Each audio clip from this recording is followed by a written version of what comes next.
So, If Found is a game about well, I'll read the thingy. I've known about this for a while because it's a game about the trans experience, um, and it takes place in like I think like the 70s or something. Let's see. If Found is a game about searching for connection. On December 31st, 1993, I don't know why I saw the 70s, 1993, in the crumbling ruins of a mansion on Alec Hill, Cassio destroys her diary.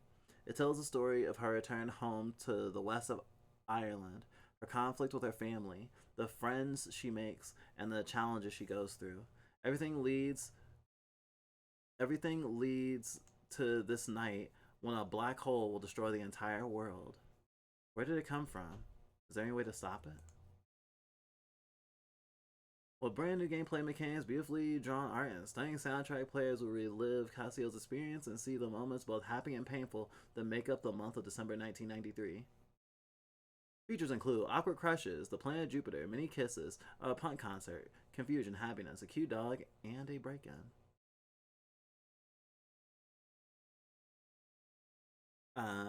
I've never played this.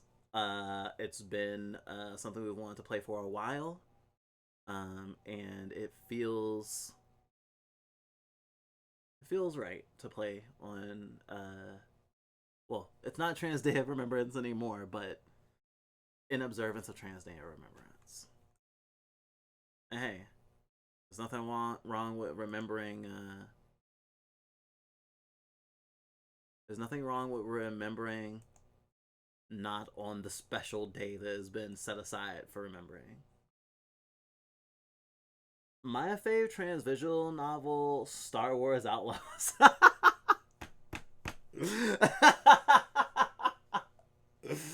uh, I do wish when you open Steam, it opened it up to your library and not to the like the home page for buying stuff. But yeah, capitalism.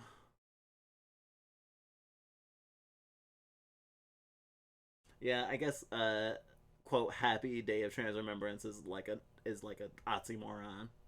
It is not a happy quote unquote holiday.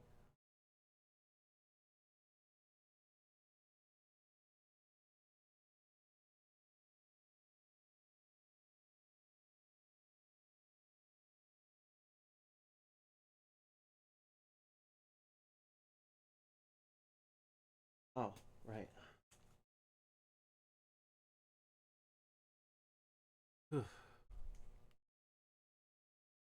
Huh.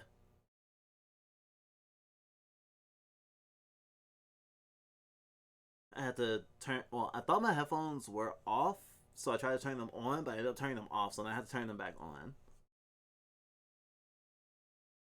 F.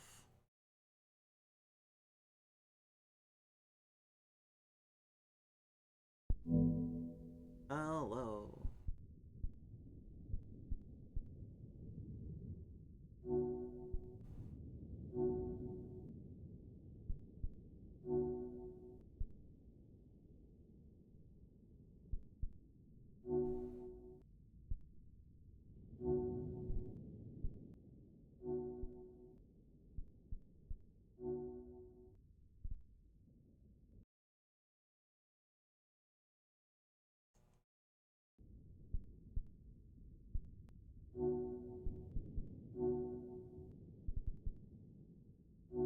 All right, pretty basic in the controls.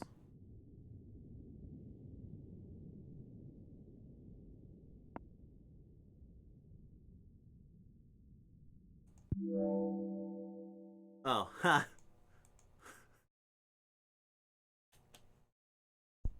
That is funny. I didn't realize that counts as a thing on the menu. I guess this reminds me of like a DVD menu.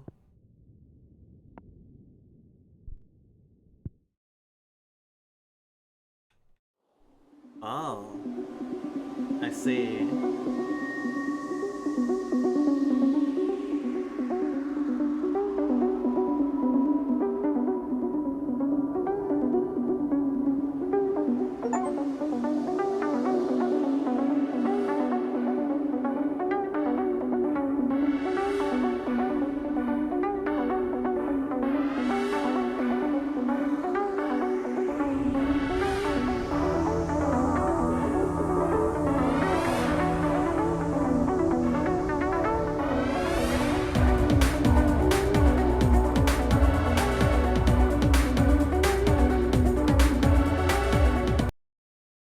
that's way too loud.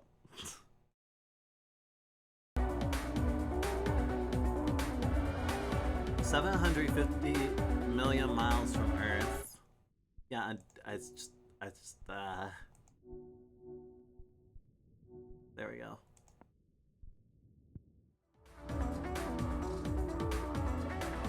750 million kilometers from Earth. In orbit around Jupiter. I've never been so far before.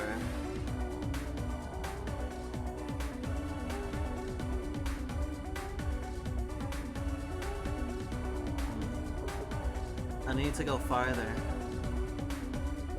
Only one more jump, and I will be the first to reach planet X.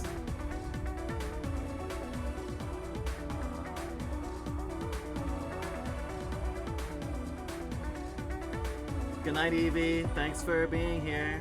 Hope you rest well.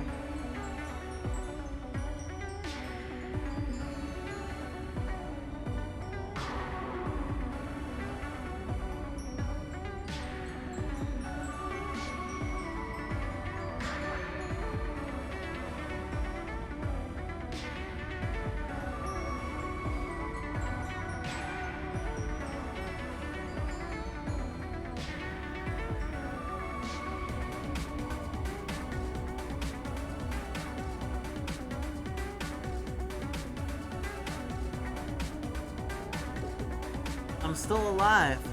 I did it. I'm directly within the orbit of planet X. I proved the theory. It's real. But where is it?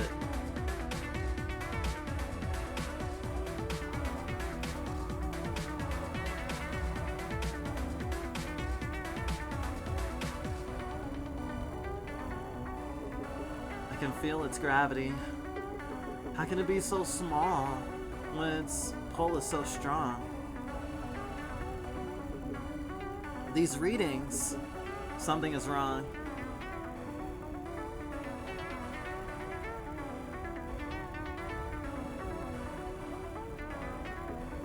This is a black hole.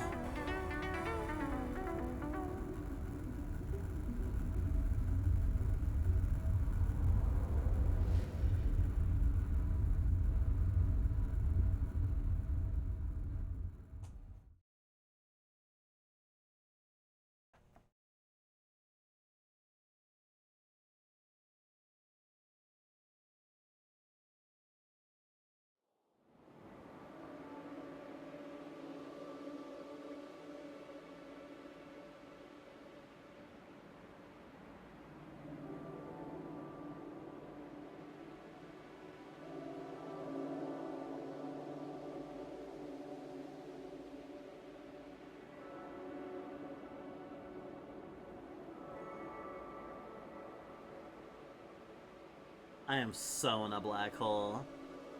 The black hole of my heart.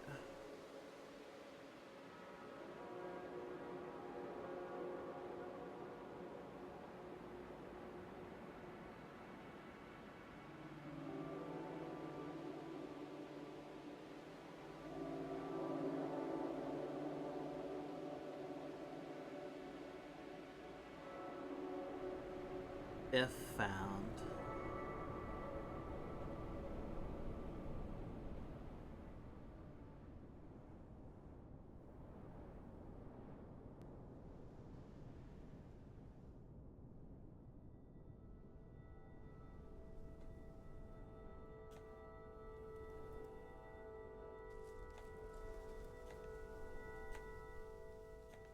This book belongs to somebody. December 3rd, 1993. My name is Kaiso. Things to remember. Your earliest memory is your dad holding you up to the beach, lifting you over the waves, rain coming in. He said, "Best get back or your mom will worry." You finished 2 goes of college. You understand something, something, something. Even surviving on your own, you stick with it. You don't need to be nice to people who bully you. Never. Remember how small and insignificant we all are. You don't need a relationship. Relationships don't work with you. You can try to be normal and have a relationship, but it's never felt right, and that's okay. It's okay to be quiet and weird.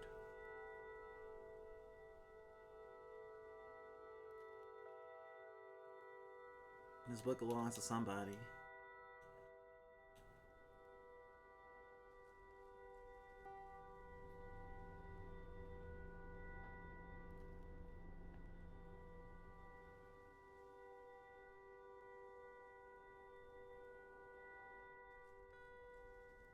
December 3rd, 1983.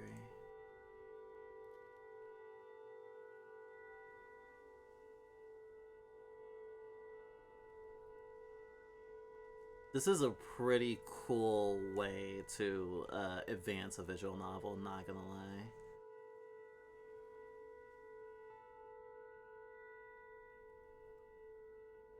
I'm home.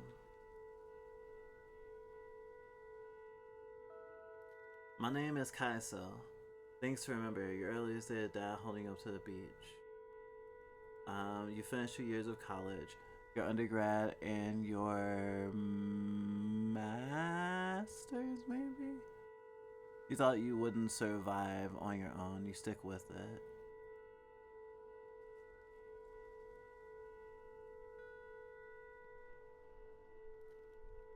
You finished 2 years of college, your undergrad, and your master's. Everyone thought you couldn't even survive on your own. You stick with it.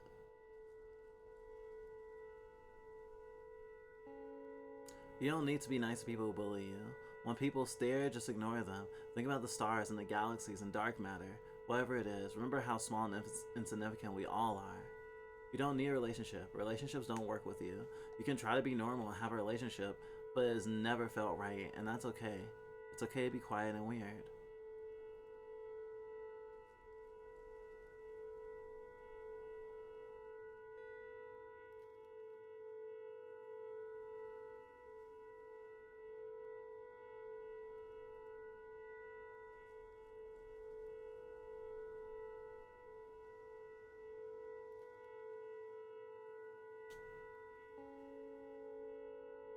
Mom, Bird McHugh, age 52.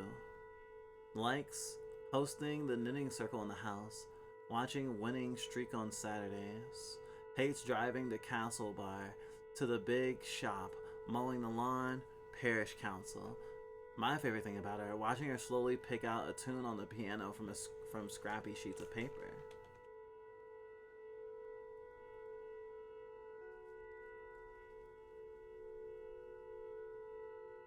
What's this? Beard, an Irish version of the name Bridget. A famous Irish saint, is pronounced with a long EE, similar to the English word breed. Brid. Breed? Breed? But the final D is like the D in Bridget. Breed.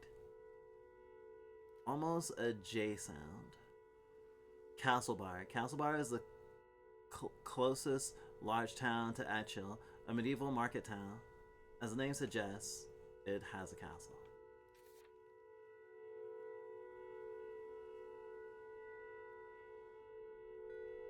Thanks to remember, she's from mainland, from Westport. She jokes that she came from for my dad, but stayed for his five sisters. When I went to school, she started working in the post office. She only knows how to bake a few things, but she has a great commitment to it. Mom is determined that me and Fergal will pass on her brown bread recipe. The only thing she kept of Da was his Sunday jacket for me and Fergal when they were old enough. Bridget is always in the center of the transfem subconscious. Fergal McHugh, age 30, likes GAA, a few scoops down the pub with the lads. Hates thinking.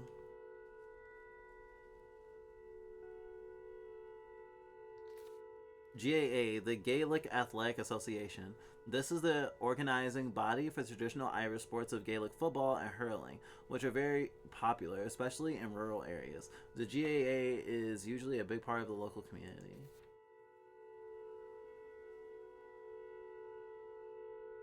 The things to remember about Fergal. My favorite thing about him, we used to go and pick mussels together in Keem sometimes. He has a photo in his room of him at his Debs. Sarah is there before she left for Australia.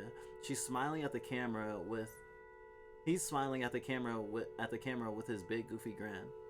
He was the one who told me Da was in the hospital. He came and knocked on the door of my classroom, and I knew at once something was wrong. His favorite films are James Bond films. He watches them religiously when they're on the telly. Debs, like the Irish version of prom, a big dance held for students who have finished secondary school, although the actual date can be before they finish or months afterwards. It's fancy dresses, suits, and a lot of alcohol. Oh yeah, I think the drinking age in Ireland is different. December and remember. December 4th, Saturday. I'm home for a month when I get back to Dublin. Fine, fine. It feels like I haven't been on the island in years. Research jobs, projects, long hours doing inventory in the supermarket. Anything to keep myself away.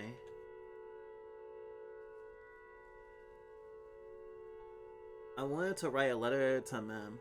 Hi, this is who I am. Here's my name. Ta. Couldn't. Good memories here too, for what that's worth. Tea. Hot water bottles. Say your prayers. Sleep tight. Mammy loves you. Loves you. Ooh, that burns. Loves a version of you, basically. Drinking age is 18 in Ireland. Oh, gotcha. Tea. Tea in Ireland always means the blend Irish breakfast. It's extremely high caffeine variety, almost always drunk with milk, and often with sugar too.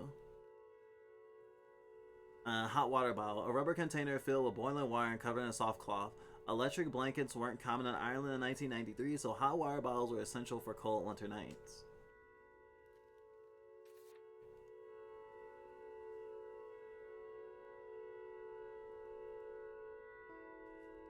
I'm fine.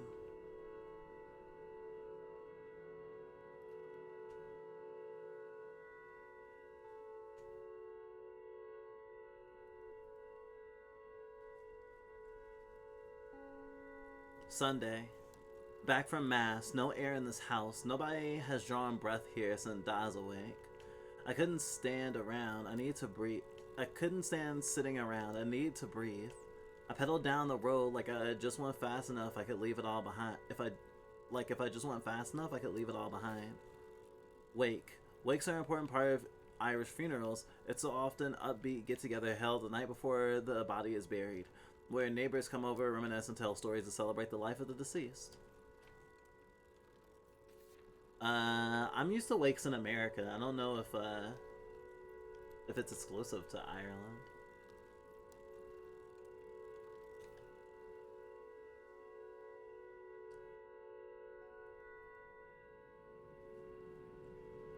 But Americans have certain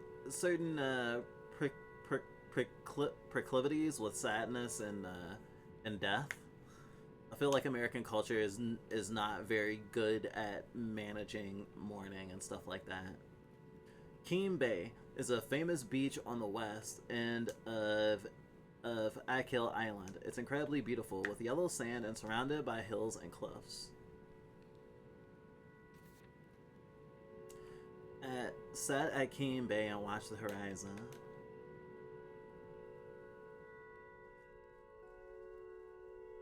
Then Colum appeared. Colum. It is you. Well, haven't you changed? Good to see you again, Colum. Call me Queso. Like, Casio? Queso keeps making me think of fucking Mexican food. Oh shit, the color changed. Nodded, smiled. You should meet my boyfriend, Jack. The weather approved? No, that's approved. The weather approved. The brightest days since October. Casio. Thank you, Erilyn. You're so smart. Hey, Space Geek. Monday the 6th. Monday the 6th. Fergal mentioned working at the post office again. No thanks, too many faces.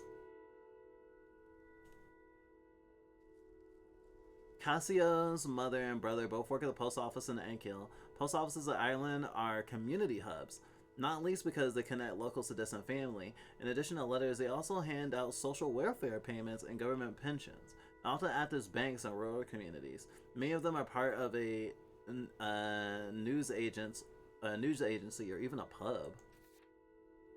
I see.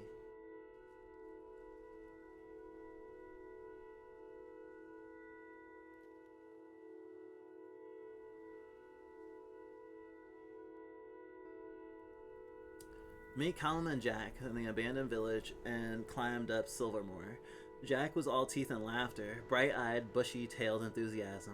I don't think anyone from Eckhill is that relaxed. Eckhill Island is the largest island off the coast of Ireland, connected by a bridge to the mainland.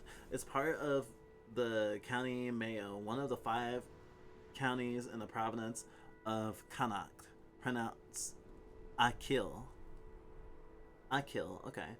The abandoned village is The abandoned village is a local tourist landmark in Achill, a village that was completely abandoned during the Great Famine in 1845, of 1845 through 1849.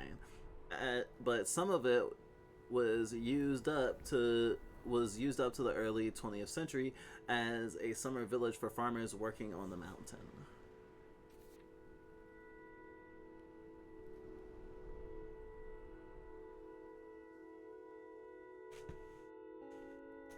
Being Irish is cool. A band? Are you kidding? No, really. With a young gun shines a real talent. Shines there is. We'll call the Banshee. Jack's on drums, of course. Colin's the bassist, saying the groove. Sean sings and writes. I wonder what he's like.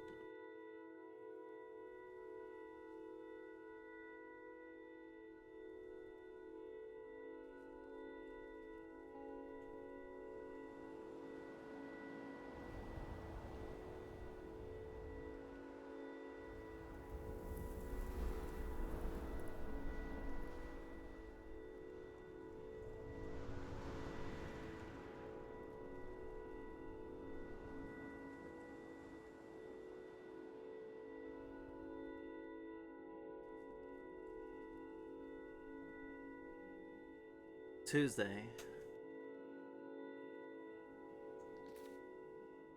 The Big House. This is a common nickname for the houses that belong to the Anglo-Irish aristocracy in the years before independence. Grand. Grand is a typical Irish expression. As an answer to a question, it means fine. As an adjective, a grand old day. Grand stretch in the evening. It means lovely or nice. Dugort. This is another village on the north coast of Achill. It's always been one of the tourist hubs of Ireland. Pronunciation, dug like in the past tense of dig. Ort. Rhymes with hurt. Dugort. Come hang out with us if you want some space, Cassio. We're out in the big house, out towards Keem. The 3 of us are living there together. It's amazing. Got hungry, went up to Duggard on the tea shop, and they make the only decent sandwich on Achill. Telling and hearing 5 years of stories. Colum had much more than me. Yeah, it's grand. At least after we cleared out all the broken bottles. Come on, just practice.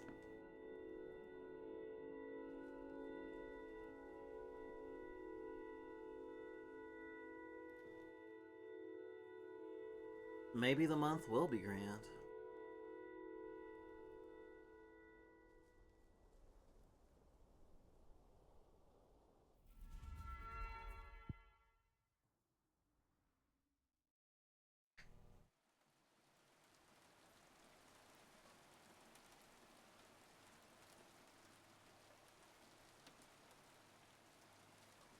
Estaba Nirvana, and I feared it all. And then the rain clouds up my window, and I can't see it all. And even if I could, it would all be great with your picture on my wall. It reminds me that it's not so bad, it's not so bad, and I like to thank you for giving me the best days of my life. Sorry, I got caught up in my brain meat.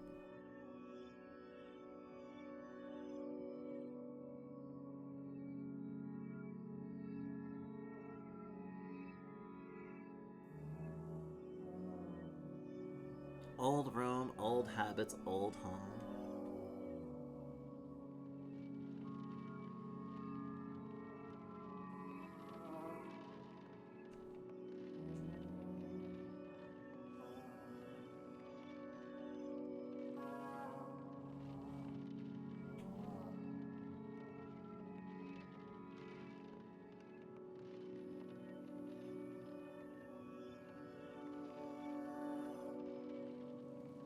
It was nice to be fed and to sleep in my own bed, although it felt like a coffin, so dark and so empty outside. I got up to think and to figure out how to talk to her.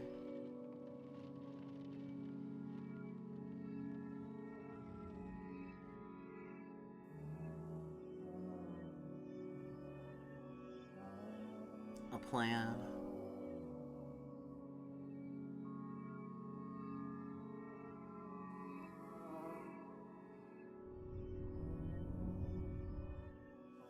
Two 12 a.m. December 8th.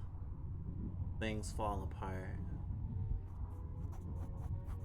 My wee pet, what are you doing awake at this hour?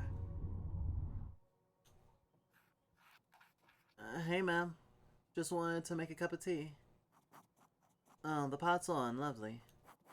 What do you have there? Nothing. Ah, I thought you might be drawing. You used to do such lovely drawings when you were small. Our little artist. Maybe I should have gone to art school instead. You had so much potential. You could have done anything you put your mind to. Did you know Luke got a very good job in Castlebar working for the bank? Well done, Luke. He said they're always looking for people. Said it's very technical, lots of numbers. Mom, not this again. Don't tell anyone, but his mom said he's making near 35 grand a year. That's not nothing, dear. Mom, I'm not going back to college in January for a PhD. And what does that get you? What will you do then? Will you make any money with that? You can't keep scraping by. You can't keep scraping by pet. You can't keep scraping by pet, and you know we can't help out much. I'm gonna do what I really want to do.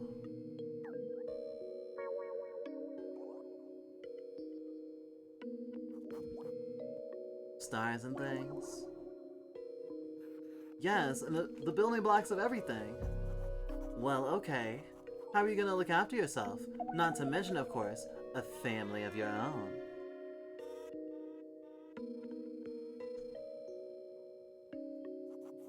Pat, I just don't understand this whole alternative thing. There was a great show about teenage faces in Lifeline the other day. Liveline. Liveline is an Irish call-in radio show about current events and social issues. It focuses on political and social topics. It's not a phase, and I'm 23! You're gonna have to face facts, settle down with a nice woman, and get your life in order. Once you have children of your own, you'll understand. I don't want the same life as you and Da. He wouldn't even entertain this for a second. We always wanted the best for you and Fergal. Then let me live the life I want to. How can this be the life you want with that hair and those clothes? It's not your business.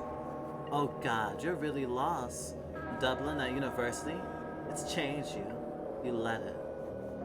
You're not the person I've known. And what gives you the right to say who I really am? Don't you dare take that tone with me. I'm your mother. Well, you should act like it then. What does that mean? Aren't mothers supposed to love their children? Well, you have no right to say that. I've struggled every day to raise you.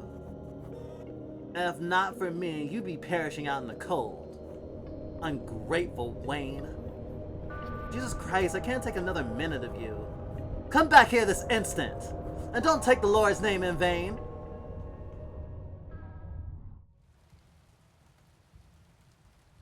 Hello? You were testing? Are you trying to check the ping?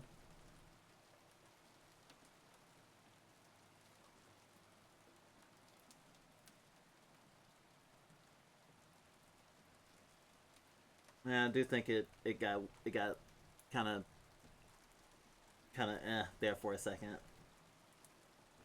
My OBS was my OBS was writhing a bit.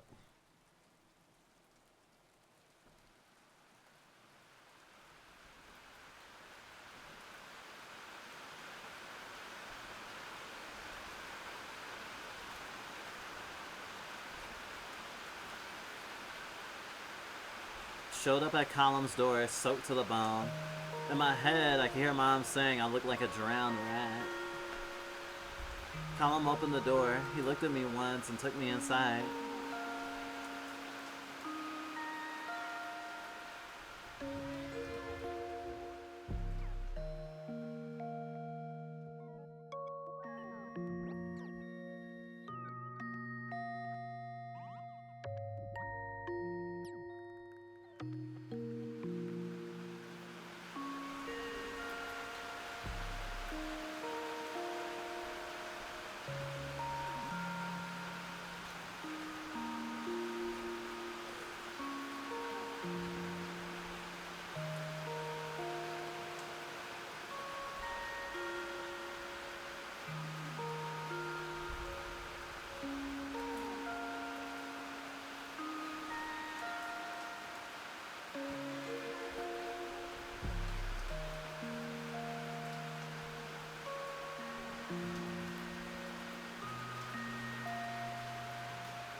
We should abolish parents.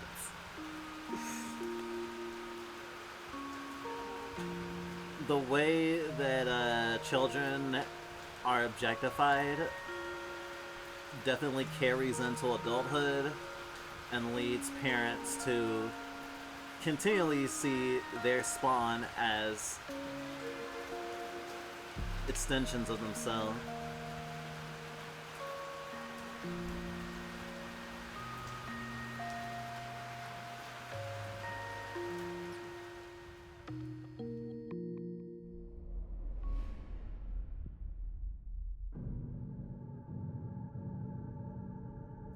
Hello? Anyone? Come on, answer me. Damn it! The anomaly. This black hole is gonna devour me. Devour all of us. One last message before communication cuts out. I'm going in. If I can't save Earth, at least I'll find answers. Dr. Cassiopeia, over and out. Doctor, I can hear... We can... Hello? An event... Don't give up hope! Don't give up hope.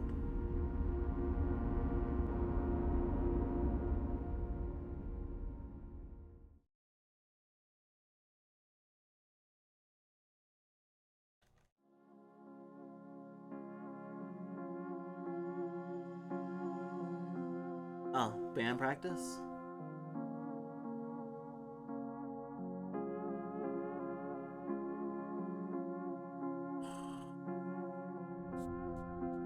Oh, hi. I didn't mean to wake you up, sorry. Nice to meet you. Bye.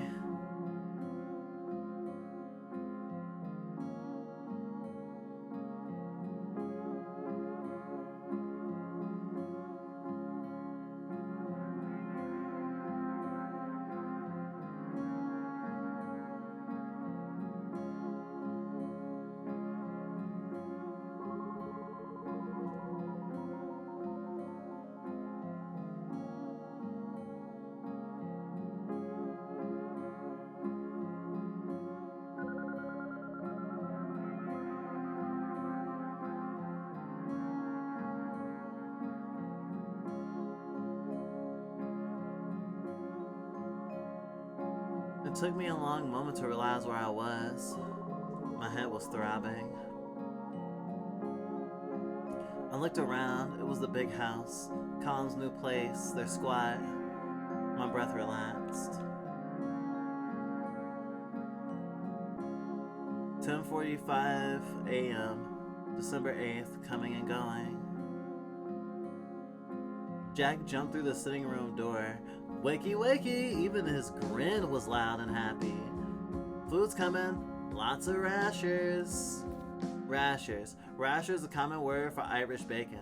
It's leaner and meatier than American bacon because it comes from the loin of the pig.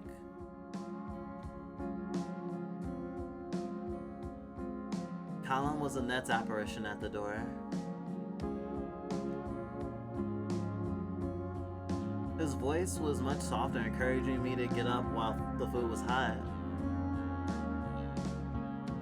My eyelids still wanted to close. I didn't know how to say thanks, but I rolled into the cold wooden floor and pulled myself up slowly.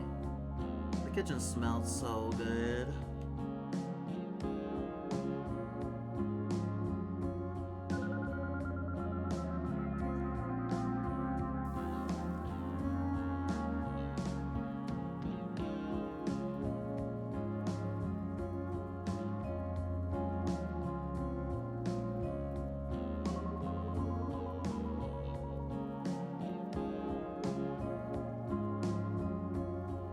Oh, hello.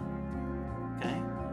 It was the guy with the guitar, Sean's. I didn't know if I had been dreaming. I complimented his playing without thinking. Welcome to our fabulous abode, Cassio. Sit there and prepare for a breakfast extravaganza. I think I outdid myself as always. I was salivating by the sight of the fry-up. They all seemed comfortable in their own skin, so open with each other. We were still sitting at the table when a regularist played over the radio. It was noon. Oh my god, I must have needed a big sleep. Mom would have had a fit if I was still in bed at home.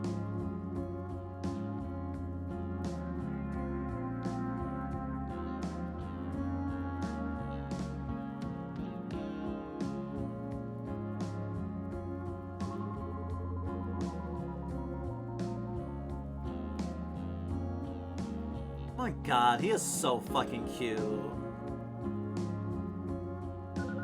I like grumpy boys, I guess. Oh, that's a nice smile. Coffee, coffee, coffee.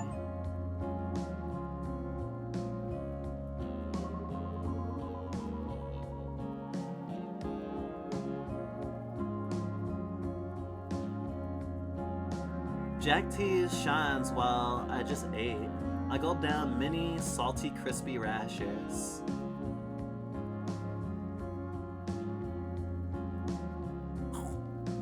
Oh, so good. Welcome to Stream Fizzle.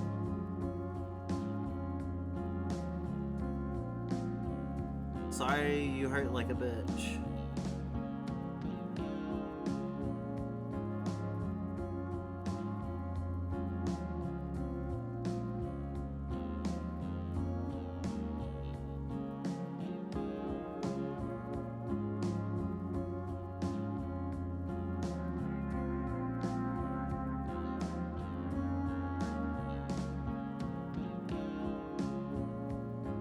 Colin interrupted my thoughts. He calmed me down.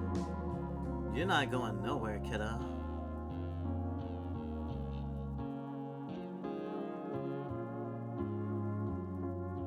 wonder if I could go back. No. Was there anywhere I could stay in Dublin? I don't know.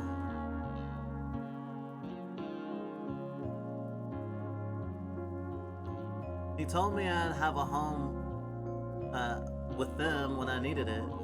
He's been through this himself before. Ah, yes, the almost universal trans experience of housing insecurity. Or I should say, the almost universal queer experience. I know plenty of cis gays who have had to face that too. Thanks for hanging out with us.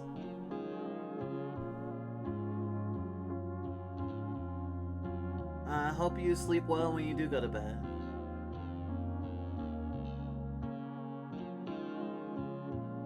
A home, even if that home is leaking and damp. It turned out that the only suitable room for me left was their practice room. I felt guilty but cared for.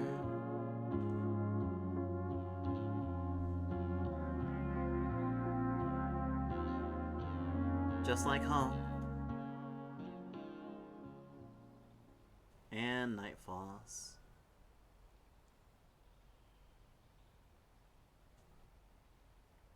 Ah, Sonny finally, the leaking now finally getting the better of you? Yeah, you probably could use a change, but you also deserve it.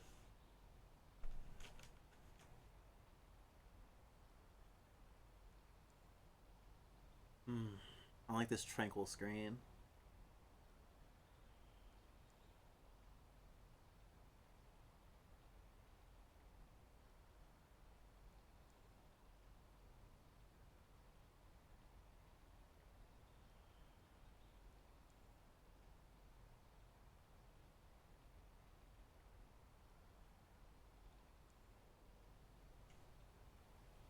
Oh, even darker.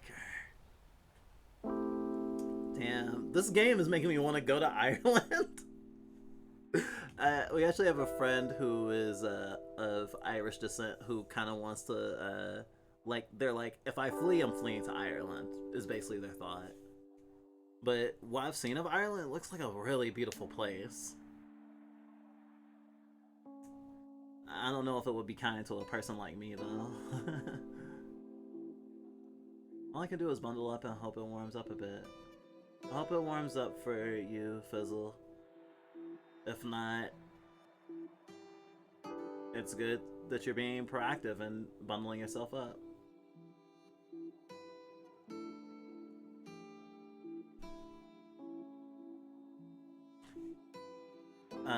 I guess I'd be more explicit. I'm worried about in terms of places to flee if I were to flee. I feel like Ireland would not be kind to me. Especially as a black person.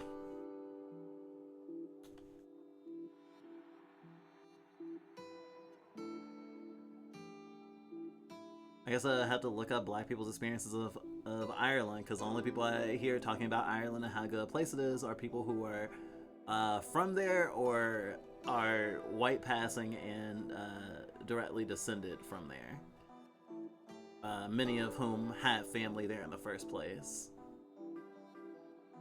Moving to another country in general just sounds terrifying and hard, and yeah.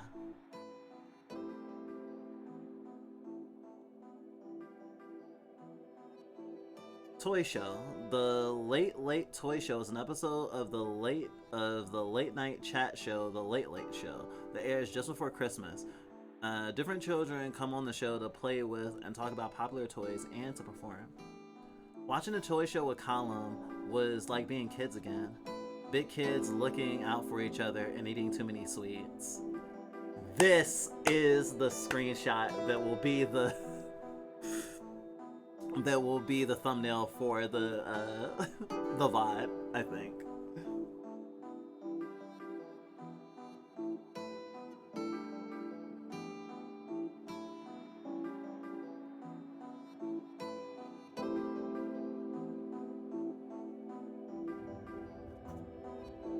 Kiss me, honey bun.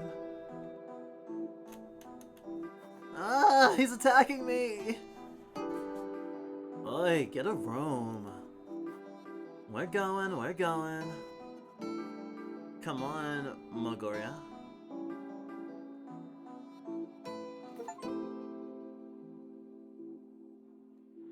Do you understand? Read an Irish annotation.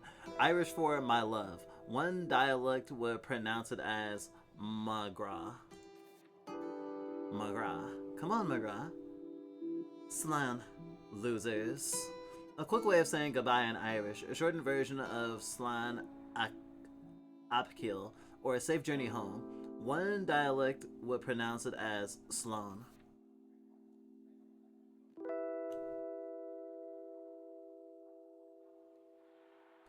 Awkward silence, awkward silence, awkward silence, awkward silence, awkward silence, awkward silence, awkward silence, awkward silence, awkward silence.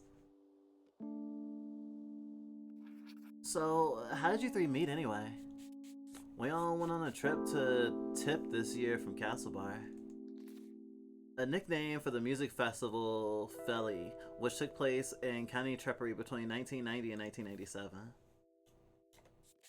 It was some Carrick. I had my guitar on the bus. Ooh, excuse me. Literally, the Irish word for fun can be used to mean fun in Hiberno English, but also be used in questions like, what's the calic? To mean, what's up? How are you?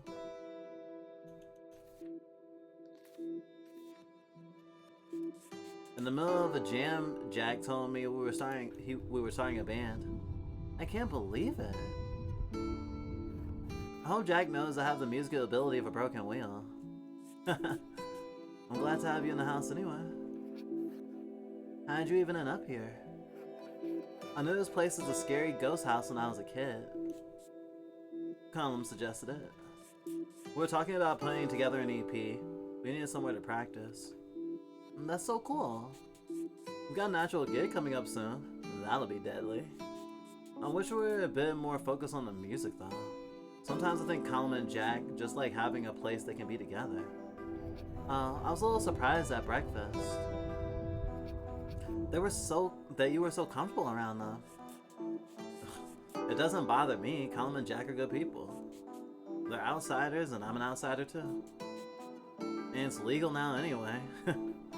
About time. But it's kind of intense living on top of each other sometimes.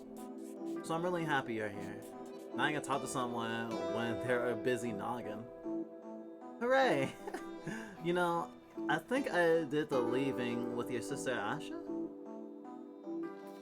The leaving certificate is a university entrance exam in Ireland. It always happens over the first 2 or 3 weeks of June. It is commonly seen as a harbinger of good summer weather. Your family owns Niles Chipper, right? Chippers are Ireland's fast food. The most important items are chips, steak cut fries, supplemented by things like battered sausages, fish, burgers, and onion rings. Even small towns will have one or two. My dad runs it, yeah. We all get roped in to help. I remember when Asha moved into my class. I never heard a Manchester accent in real life. Well, she's back there now, with my mom's sister. She's studying medicine and everything, just like Mom. Cool. She was nice to me. I haven't talked to people from my class in ages. I left Eckhill so quickly after school. Everybody leaves Eckhill. I didn't think it would be so different when school ended. The Irish school system is a bit different from the US or UK. There are 2 levels of school, primary and secondary. Primary is 5 to 12, secondary is 13 to 18. Most schools are still connected to Catholic institutions, especially in areas like Eckhill. Oh, so secondary is college then.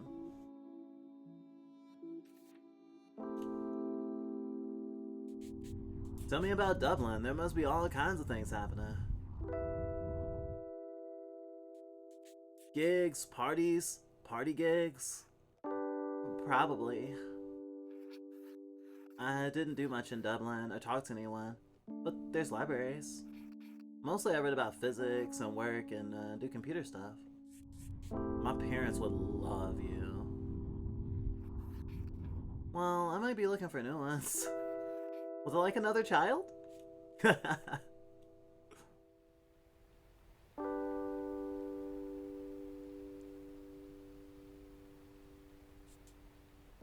Night, Cassio.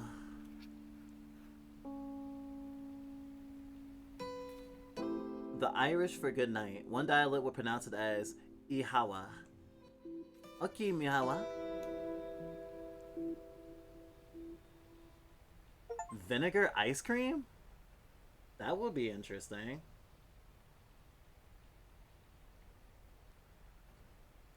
I think I would need an ice cream buddy for that. I would need someone. I would need someone who was willing to scarf it down if I couldn't finish it.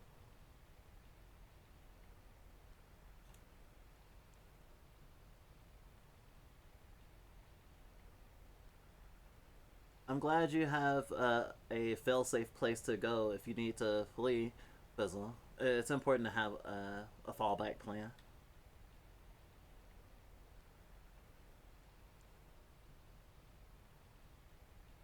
Wow, stars are so pretty.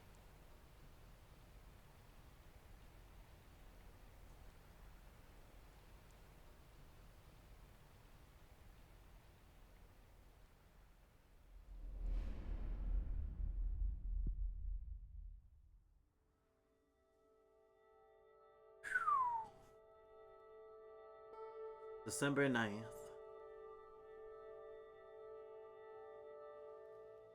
Band practice all day. I sat in the corner and listened. Jack, you're coming too soon, he huffed until Colin kissed his cheek. Coming too soon. By tea time, they were playing in the dark. The house's mishmash of wires couldn't handle their equipment and the lights. An expression that means a disorganized mix of things. It's a compliment.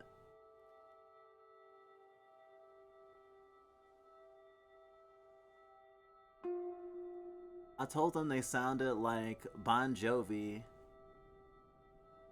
but didn't go down well.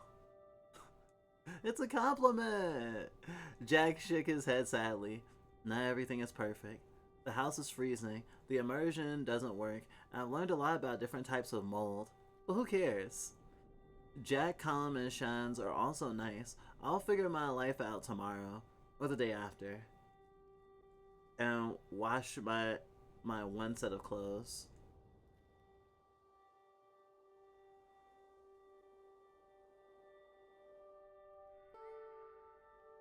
10th.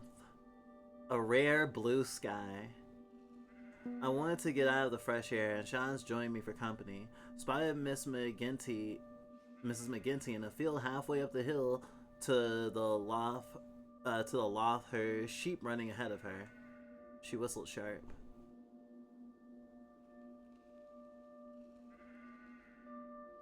I didn't think she recognized me, but gave us a short wave, and before she turned back up the hill, sheep in tow.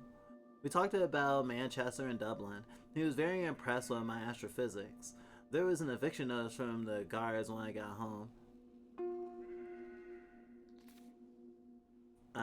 Engardia Sicana, the guards, the name for the Irish police force. There was an eviction notice from the guards when I got home. Don't worry, we get one every week.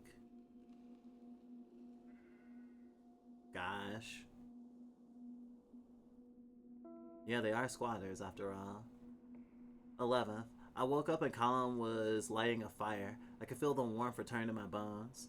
I chopped peat briquettes in thin slivers before the rain came, and we had to ration our fuel. But I just wanted the blaze going all day.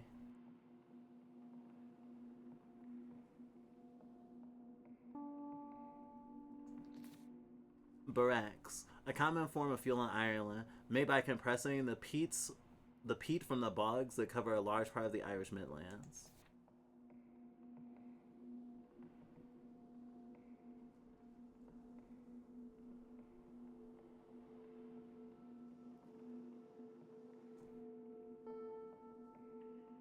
Sean put on a tape as we hung up some Christmas lights. The four of us lay around the living room listening to The Cure. Oh, good band. There's a strange sensation in my body somewhere. Has a weight dropped from my shoulders, or have I lost something important? I don't know.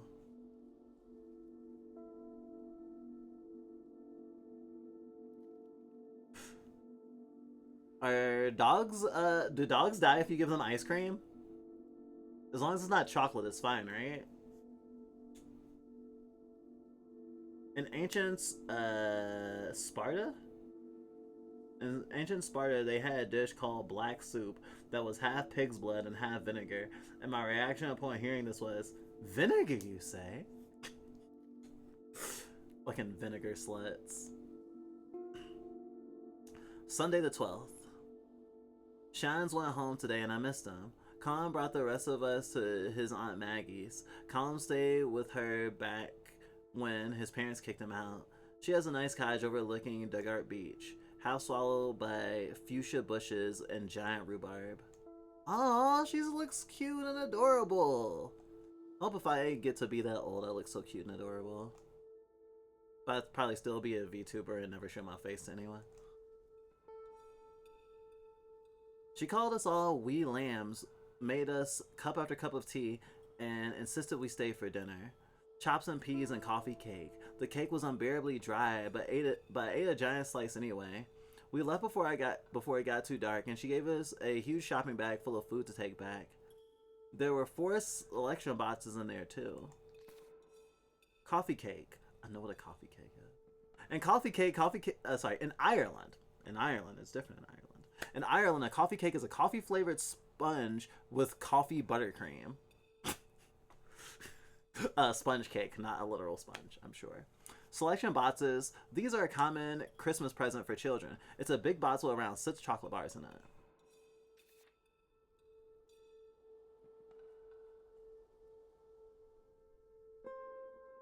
Oh wait, can I erase with my drawing pen? Is that a thing? Things to remember about column. Yeah, I can't use my drawing tablet to erase. Oh wait. Yeah, that's so cool. Things to remember about Column. He likes junk food, goes weak at the knees for a pack of crisps, that's chips, especially if they're salt and vinegar. Damn, y'all vinegar sluts are everywhere. Have a good one, Sonny. Stay wet. Colin O'Malley loves bass, walking bass lines. Jack Auntie Maggie Etchell, age 24. Hates working in the congruence, newsagent cities, the summer. He'll take care of anyone and anything. That's how I met him, because he was feeding a stray cat near the school. My favorite thing about him, the way he awkwardly rubs the back of his head when he's nervous.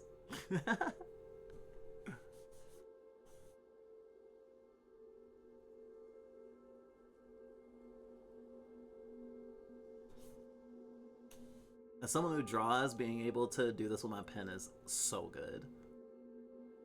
For all his kindness, he has a wicked sense of gallows humor. His laugh is surprisingly loud, given how quiet he is. Callum doesn't do half measures. It's like the way he feels about Jack. He's always all or nothing.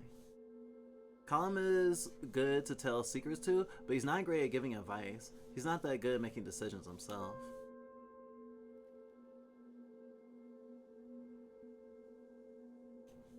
I love the little eraser debris. It's great. December 13th. Starting to forget my routine before I moved to the big house. Uh, I woke up at 12 and I'm out of bed at 1ish, whenever the band starts.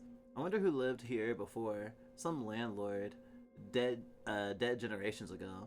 At least there was at 3 there was a knock and then a bang at the door. I saw him coming through the curtain, so I disappeared. Fergal on his little post bike with a letter from Mom. Oh. I saw him coming through the curtain, so I disappeared. Jack is the one who opened the door, and the one who handed me the envelope. I haven't left my room since.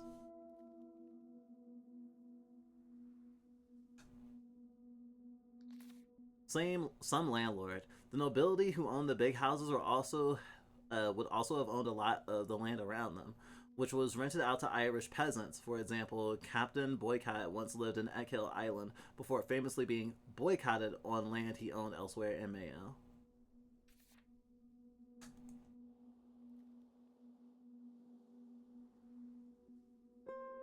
I talked I talked a lot with Shines. He has a solution for everything.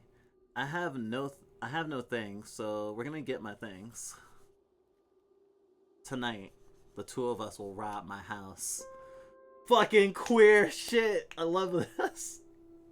Breaking into your own house. Or your old home you've been kicked out of, rather. Rough. Oh, hello. It's fucked up, man. Sister Bernadetta, Sisters of Mercy, Castle Street, Westport, Mayo. To the occupants, your tenancy of the dwelling of Kagane House, Neil West, Duga, Akil, Ko, Mayo is illegal, and an application of a court order of forcible removal has been submitted. If you do not leave before December 14th, 1993, and Granda Sakanila will be called.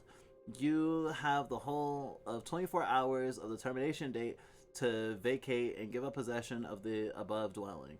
Any issue as to the validity of this notice or the right of the landlord to serve it must be referred to on the Residential Tenacities Board. The notice is served on December 4th, 1993. Signed, Sister Bernadetta. Sister Bernadetta, landlord. Dear son, I don't know how to. Oh. Wait, what? But I want to read the other part first. Oh, there's a thingy here? Mayo. Mayo is one of the 32 Irish counties. It's in the province of Camhad, the west coast, above Galway and below Sligo. The name is from the Irish mancha pronounced Mayo, much like the condiment. Corrigan is a Crowhan. Crowhan is a mountain on the west coast of Achill Island that descends into the sea. The fictional big house situated on its slope is named after it.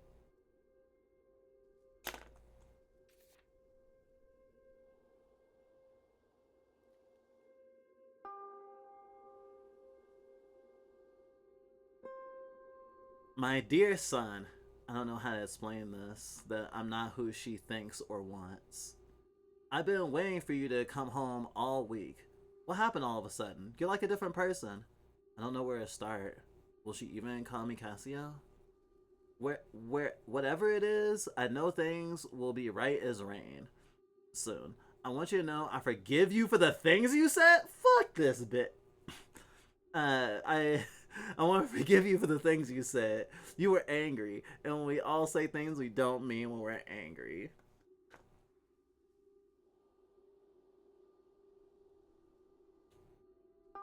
Maybe you're afraid to come home because of that, and maybe you're afraid you've ruined things? That you've ruined things between us? But it isn't true. I'm still your mom. I'll always be here. That's not why she ran away! I haven't touched any of your things. I did notice some things you might want to talk. I did notice some things you might want to talk about. When you get back, we'll go through it all together. Decide what to keep and what to throw away. She's trying, but she has all these ideas of how I should be. Missing you, Mom. She didn't even consider she needed to apologize too. She did not. Heist plan. Walk quietly to Doga via the bog road. Open my bedroom window using the janky hinge. Pack up my stuff. Don't wake Fergal. Don't wake Ma'am. Figure out life with clean clothes. Bog road. An example was often called a green road or a boreen in Ireland, an old unpaved track with grass growing in the middle.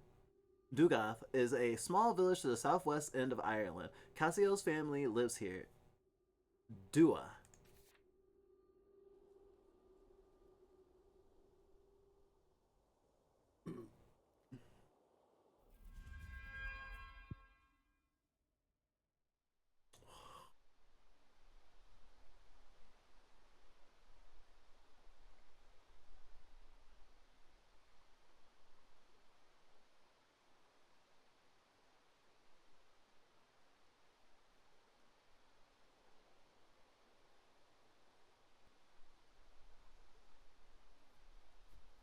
The clouds broke as we crossed into the bog road.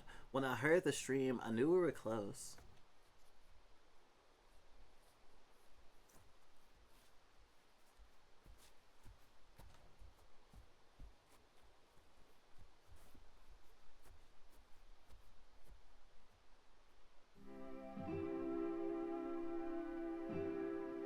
10:20 p.m. December 13th. The Bog Road Heist.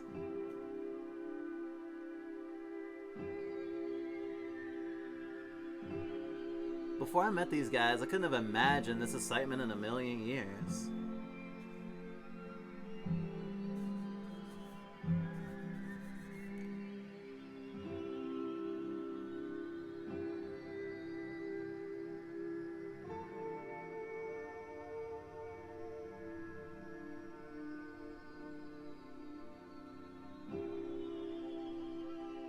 I thought about our old dog Molly, and the way she snuck in under my arms looking for rubs.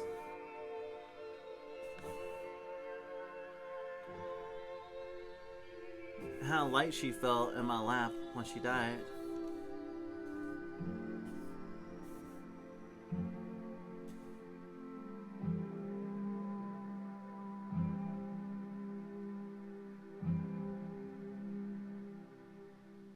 I remember sick days at home, watching Bosco on the TV under blankets. Bosco was a very famous TV show for children that ran during the 70s and 80s. Those was a non-gendered puppet and a boss who still very fondly remembered in Irish pop culture.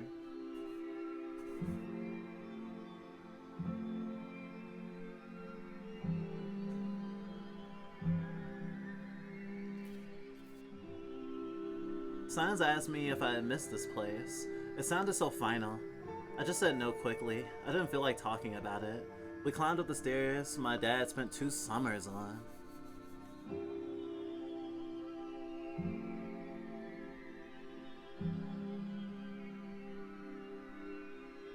I remember fights about whether mom should make apple sponge or apple crumble for dessert.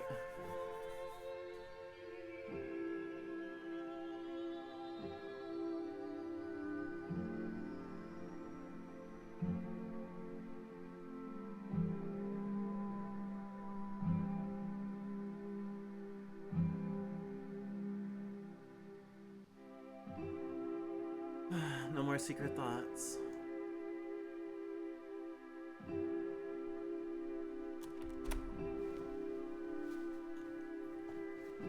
Hey, don't get your mud on my jacket. I'm in.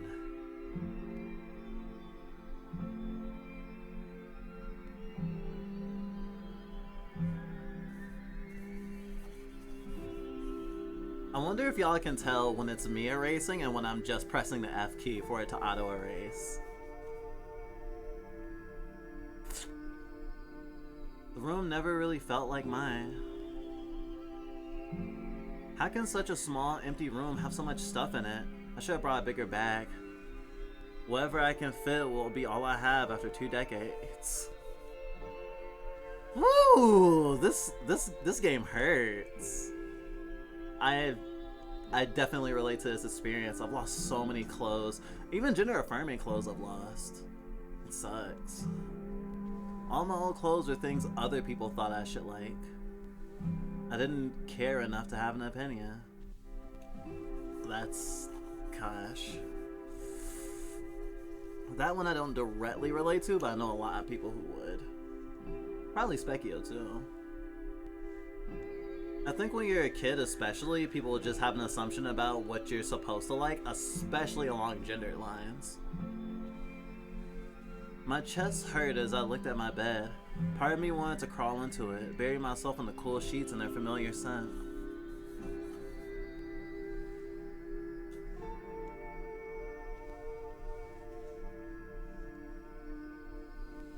The room never really did feel like mine.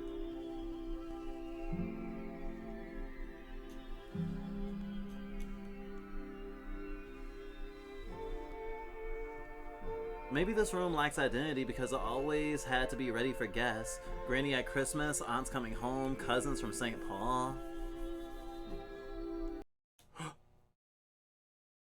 Okay, I thought I accidentally killed it. Honestly, I like the way I dress. Oh, really? I thought you said you dress blandly and you don't really express yourself.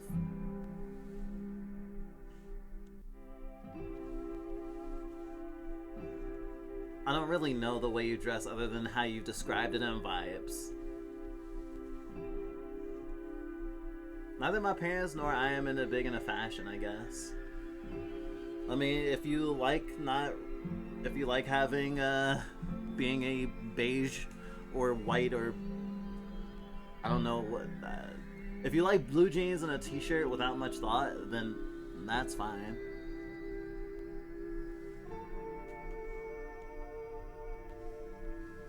Maybe this room is so blank because I hadn't figured out who I was. All I wanted was to sit in the back of the class and read books.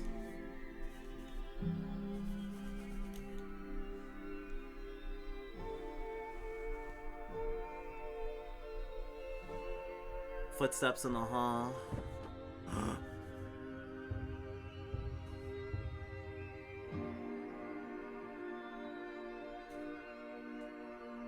You. Jesus, Mary, and Joseph thought you were a burglar. I can see you, you know. Do you never think of Mom? You complete gobsheen? Stupid.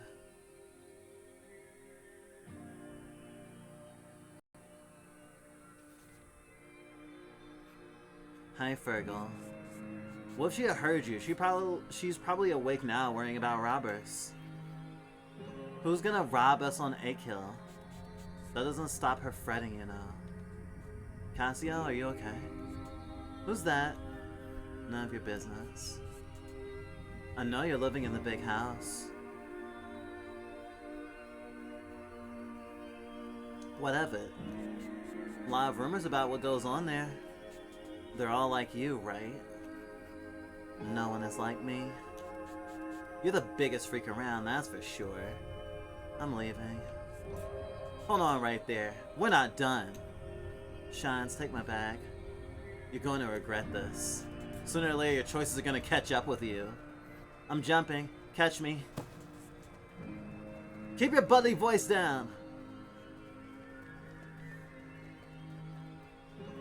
Oh, damn. I didn't even get to look at everything that was observable in the room.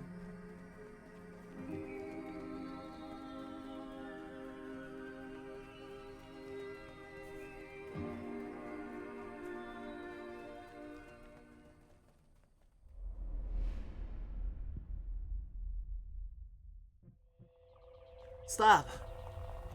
You're already so close to the event horizon. Please! Can you hear me, Doctor? Yes, I'm here. Who are you? Call me Control. Do you have don't you have a first name? Something less formal? Control will do. Okay, Mr. Control. It's good to hear your voice. I thought I'd never talk to anyone again. How are your vital signs? Are you okay? I'm fine, I'm fine. Did you get my data? I'm looking at your readings now. The anomaly is definitely unnatural.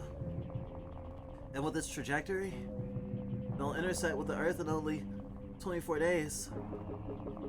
If we get more data from the event horizon, we can do something, right? Maybe. We might be able to find the event that caused the anomaly in the first place. We don't have time to send a probe. I'll do it. What? It'll kill you! Don't be so pessimistic, Control. Like you said, there's still hope. This is reckless! Doctor! Doctor, respond! Please. Call me Cassiopeia.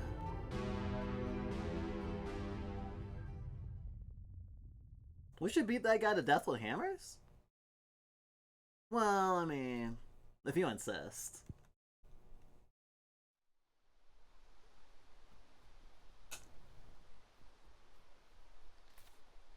Kiel is one of Akil's largest villages and has Akil's largest beach. Sean's family lives here and run a chip shop. To mind ets means be careful of ets or take care of ets. Depending on context, it can also mean listen to ets, e.g. mind your parents.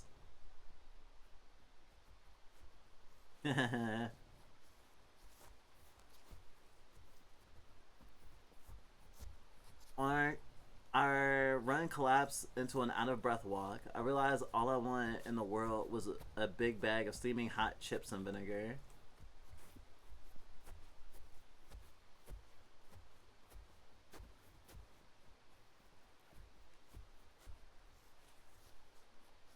Oh, looks like an eclipse. I asked Shans about his dad's chipper and keel. He was fidgeting with the zip of his jacket. He asked me if that's what I really wanted. If that's what I really wanted, his family would be there. If you want to escape family, you go to Dublin. You don't get stars like this in the big smoke.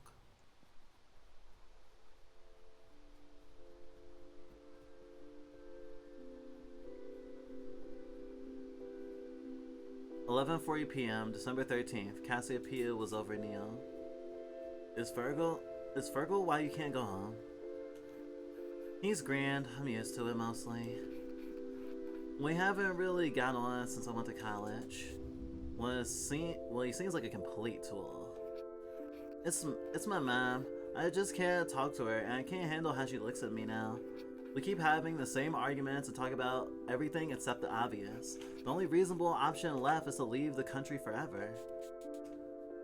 Then she'd be stuck with Fergal. Oh god, that's a terrible fate. You don't sound angry with her though. I am and I ain't. She's done a lot for me. I love her. She raised us by herself. Dad would be away in Scotland for most of the year working. I'm sure she loves you too? Maybe. We never really use that word much around the house. Guess it's not an Irish thing. My parents are so open with affection, it's gross. There's no shame at all. That's sweet. Mom's been through a lot for my dad. He's from McKill, right? Yeah, he left for work and ended up in Manchester as a porter in the hospital. If I lived in Manchester, I would stay there. If only. Mom even had to sign a letter to the priest that all the kids were being raised Catholic. She's still adamant that me, Tara, and Neil join Da for Mass every Sunday morning. So neighbors don't forget we're just like the rest of ye.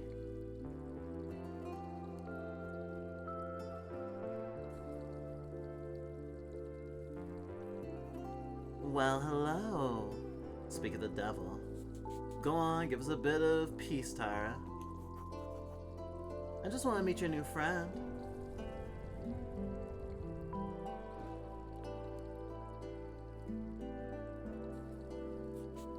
Nobody in this family can mind their own business.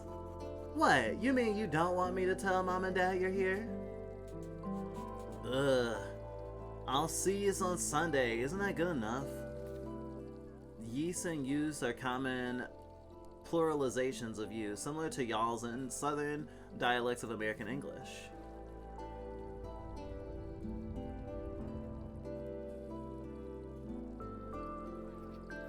I'm Cassio. I'm living with the band right now.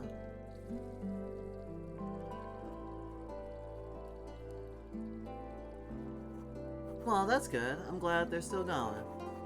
Neil bet me a fiver the band would break up before Christmas. They're all really talented. Talented and annoying. Sounds like my big brother. Love to meet you, Cassio. Cool name. Oh, it's short for Cassiopeia. I mean, obviously I knew the astronaut was the same character as that, but I didn't realize it was a shortening of it. Also, because it started with a K, it didn't fully hit. But it was kind of like sitting in my subconscious for a while because I was sitting there like, huh, that's interesting.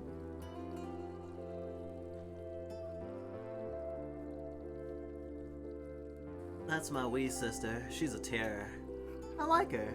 She said my name is cool. It is. It's nice to hear people use it. Really? I hate my name. Shans?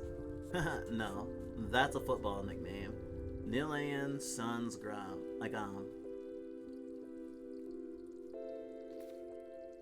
You don't have a chance. The pronunciation of signs is the same as shines. Like chance, but with the sha'at at the start. My name is Ishian. It's Indian. Will I stick to shines then? I mean, I don't know if that feels like me either. It feels like a character, but isn't that what a nickname is? You can change it. Your name is whatever you say it is. I was named after my grandfather. I can't imagine what my parents would say. The trouble I'd get into if I even suggested it. I picked Casio for a game in college and then it just grew on me.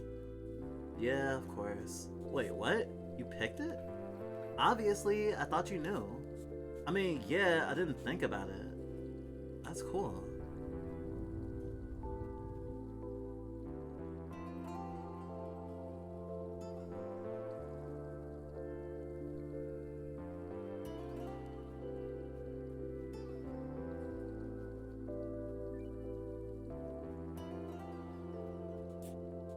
This is nice. Thanks for taking me. The lads from town would think I'm a weirdo talking about names. We're all weirdos. That's true. I used to wish I was normal more than anything. I thought I could fix myself, and now I realize I didn't need to be fixed. I'm sorry. Hold hands, hold hands, hold hands! Can we start referring to y'all as yeast? Yes, yes you may. I was just thinking I'm about to start using fucking Irishisms because of this fucking game. Hey punk, mom says to come upstairs and stay the night. Alright, time to go to Cassio.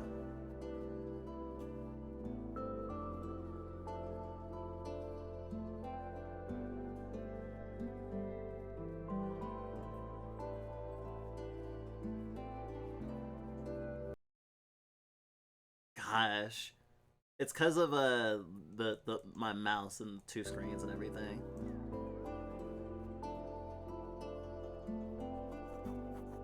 Don will drive you back to Dulag in the morning. We're leaving now, Tara. See you soon. Mom said you'll die in the cold out there. I love you too. Bye. Oh! I'm so gay for their relationship.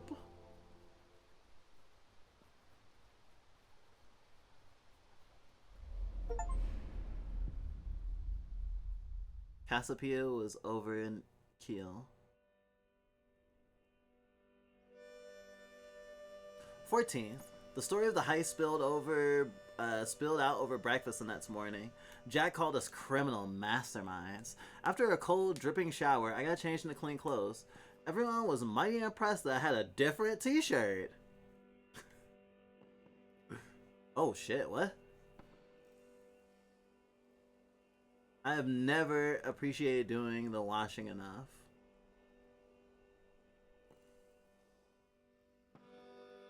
In the evening, we watched The West. Made hot chocolate for everyone, melting it into 2 selection boxes. It was a treat. Wednesday, went with the gang to post office to get dole. Artist salary, starving artists maybe. The queue was shocking, but everyone was friendly. People of all ages, but mostly older. I won't let that happen to me. The dole, the word for unemployment benefits in Ireland. I won't get stuck in a kill, spending my evenings and my dole in the pubs.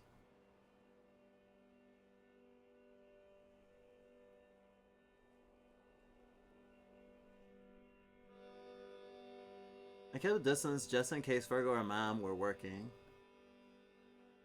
Cullum got another written warning from the guards about the house. Sean suggested that we could live in the sealed caves up by a darker hill, famous 5 style. There was a letter for me, but I didn't open it. They bought some cans in the shop to take home. I didn't drink.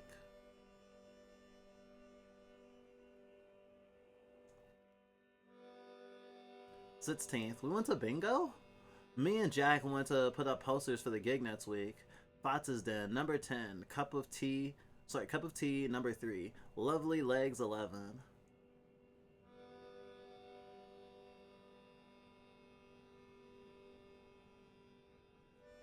We got a few looks when we arrived. Most of them were older women. I only ever saw a mass, but we spotted Aunt Maggie and joined her. No one paid much attention after that. No one paid us much mind after that. We won a shampoo gift set, thank God. We really need some in the house. Everyone looks a bit greasy.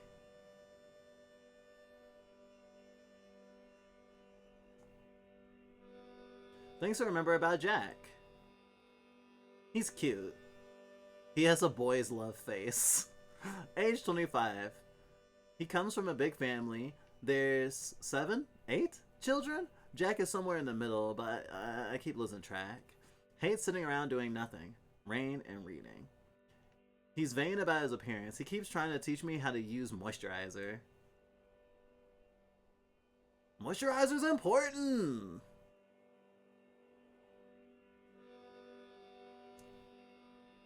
Loves sitting around and drinking cans. Cooking for others. Adventure. He talks about leaving a chill like it's a question of when, not if. Colum's always wanted to stay. My favorite thing about him, Jack's great person to watch TV with, joking about whatever's on. 4, he likes making things, but he's not great at cleaning up after himself. I will, yeah, he says, but never gets around to it. And gets sulky if you push it.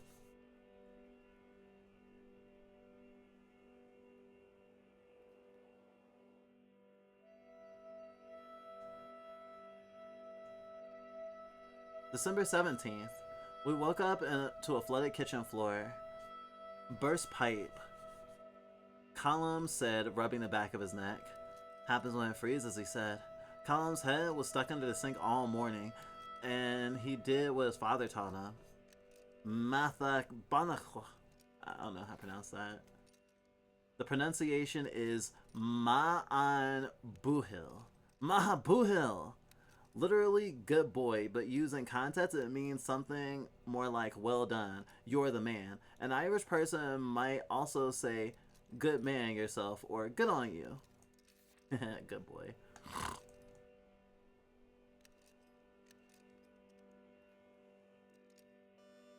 Shines and Jack helped with mopping and towels. I felt a bit useless, so I kept out of the way. Shines pulled out a paperback from somewhere and tossed it to me. One I'd read before, but I was happy to read it again. Asimov. Oh, Isaac Asimov, the prolific science fiction writer. Got it. Which makes a lot of sense considering the whole other space plotline. Thought about writing a letter to Mom again.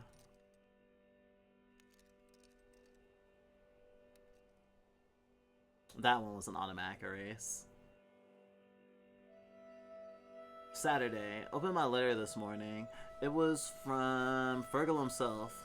What a bollocks. Sean took me for a walk down to Kiel and then to Akil Sound. It was lovely. I love the sea, even with the gulls screaming their heads off in the pale sky. A general root word in Ireland. Bollocks is like balls? It's basically just saying balls. If I remember correctly. I think they say bollocks in the UK as well. The wind was pushing us around, so we didn't talk much. It felt nice just being with someone in a comfortable silence. Ended up reaching the football pitch and we sat on the new stone fence. We both bonded over being terrible at GAA. I had to go on Saturday morning for years, though I couldn't even do the most basic drills.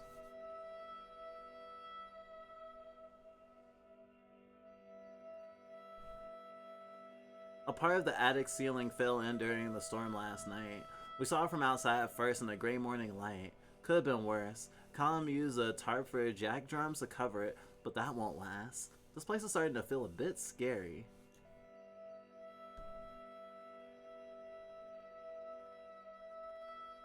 Sean stayed with us and we had to make a makeshift Sunday dinner with a leg of meat Maggie gave us. Found myself missing my mud group. Told Shines about the computers and role-playing. I knew people in colleges all over the world. No one else from Akil, though. Is there even a computer on this whole island? Multi-user dungeons. They were an early form of online text-based role-playing. Muds are so cool, and furry muds are like a historic part of the furry community. For example, 20th. Tonight after practice, we all went down to Keem to make a massive bonfire on the beach. It was a pre-gig ritual to ward away evil spirits. Everything was sodden after weeks of rain, so it was definitely magic that the fire even started. Our backs. I'm surprised nobody on our server talks about muds. It's such a furry thing. I think because of the age of the people in our server, they're not likely to have actually played muds. Shit, I don't think I've played any muds. And I mean, like, it's not even such that, like, okay, so as a millennial in their early 30s, we could have played muds, but we didn't know they existed at the time that we could have been playing them, so we didn't. And I mean, we weren't a furry at the time either, or weren't curious about furry shit. Well, at least not that curious. We were too busy looking up embarrassing diaper and wedgie stories, or anything like humiliation based we can get our hands on. Yeah, multi-user dungeons. They're an important part of the early internet, especially in terms of role-playing and gaming.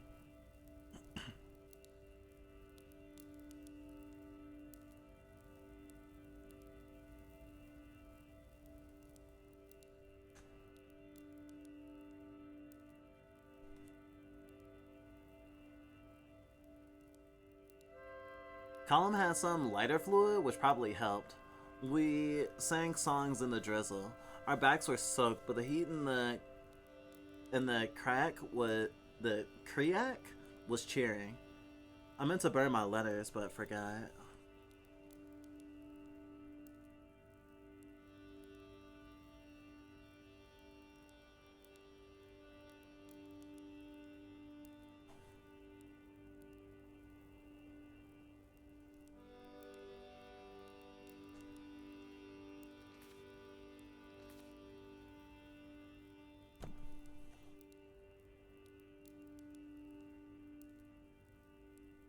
What?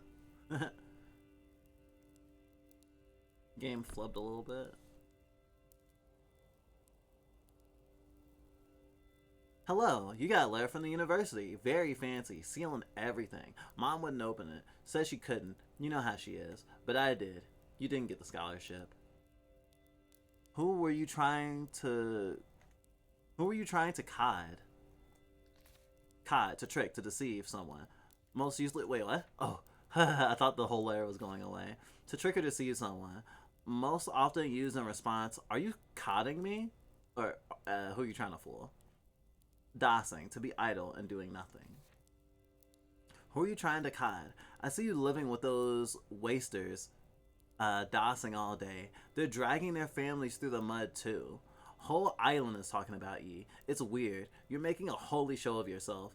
You always wanted us to think you were awful smart and too good for real work. Sucked up to the teachers and convinced the old pair to send you to college. And for what?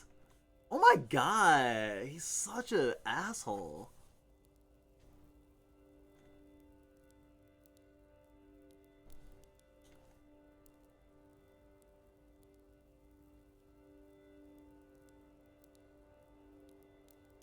If you want to be weird, do it in your spare time. Right now, you have to come back down to earth. Virgil. Is he lying? What do I do?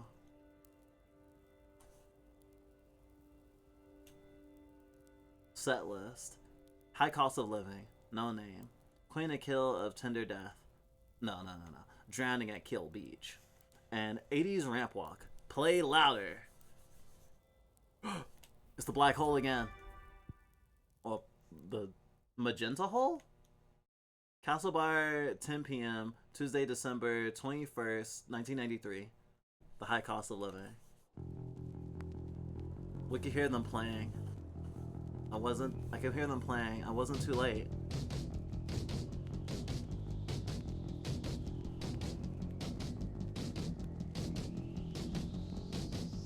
The floor was shaking. The dark community hall was a mess of bodies. Column's base, black tees with metal bands, denim jackets, and badges. I pushed and shoved to see them up close.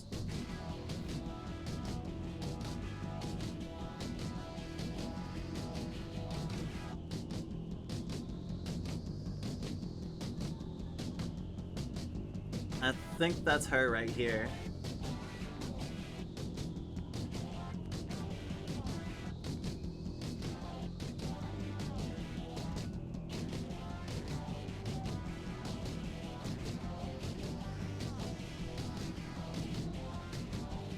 Hell yeah!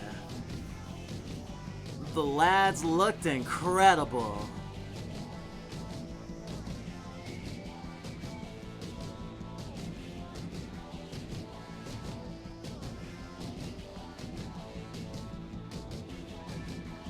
Jack was at the back going wild on the drums.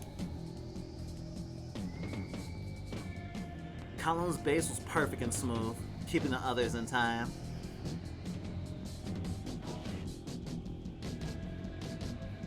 Sean's guitar and voice had the crowd on tenterhooks.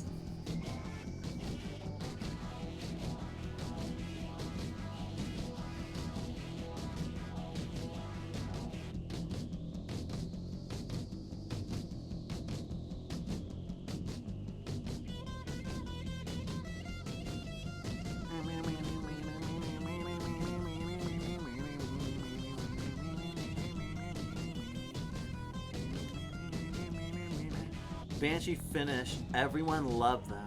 So many cheers, a world away from practice in the big house. After Colin, Jack, and Sean's left the stage, the room seemed to get even more packed.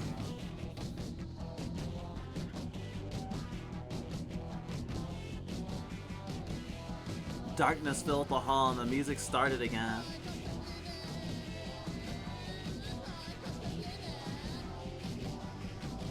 The lights came back instantly. When the lights came back, I instantly fell in love with the first woman holding a guitar that I saw.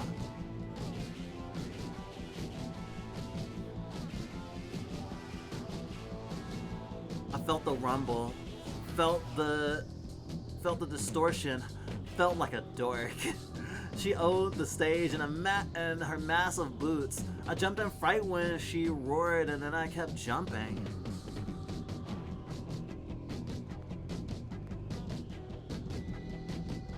The Nosferatu, the heaviest band in Mayo.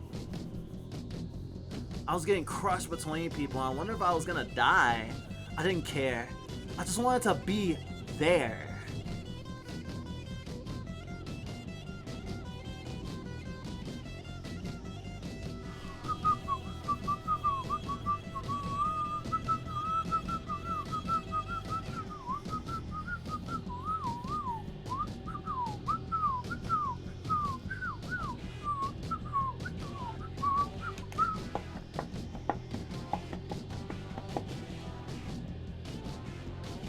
Sorry, I was jamming.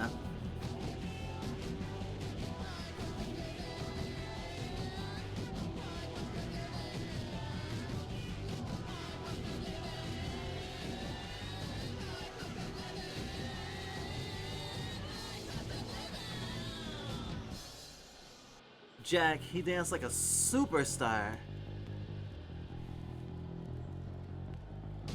He started flailing at me and I joined in. Being friends with this legend made me feel like a superstar too.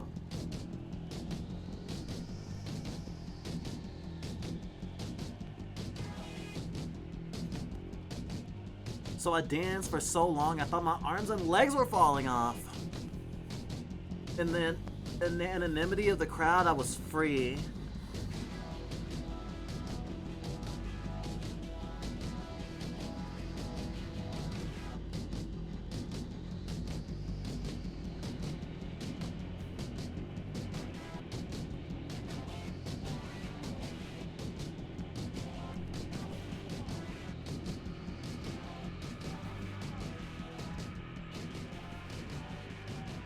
I have to say, it is hard to not feel involved with this visual novel when advancing the game is so kinetic instead of just continuously pressing the spacebar over and over again all the time. I am continually pressing the spacebar when it's like the dialogue scenes and it's going back and forth with the little bubbles, but aside from that, like I feel really engaged in a way that most visual novels do not engage me in a body sense.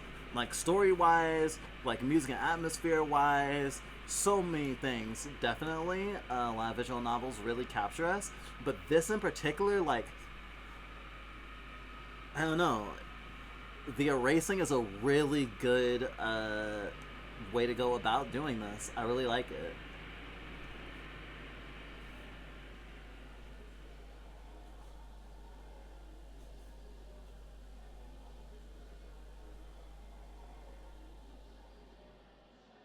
Also, kind of reminds me of Chicory.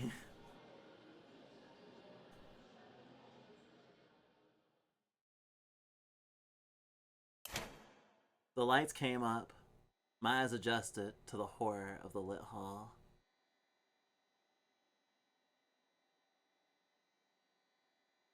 This could also be a really good thumbnail.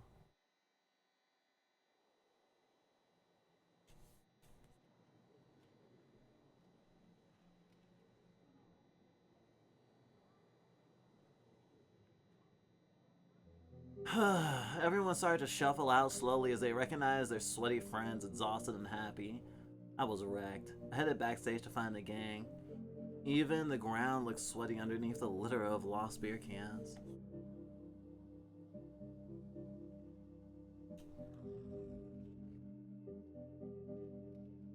Oh, they gay. Keep scrolling.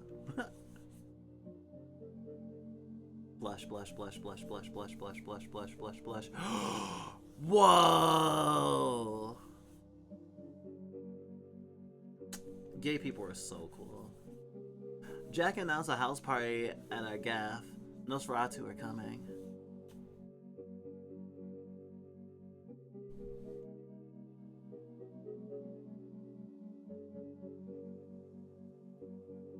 They're gonna drive us all the way back to a kill. Oh, cool.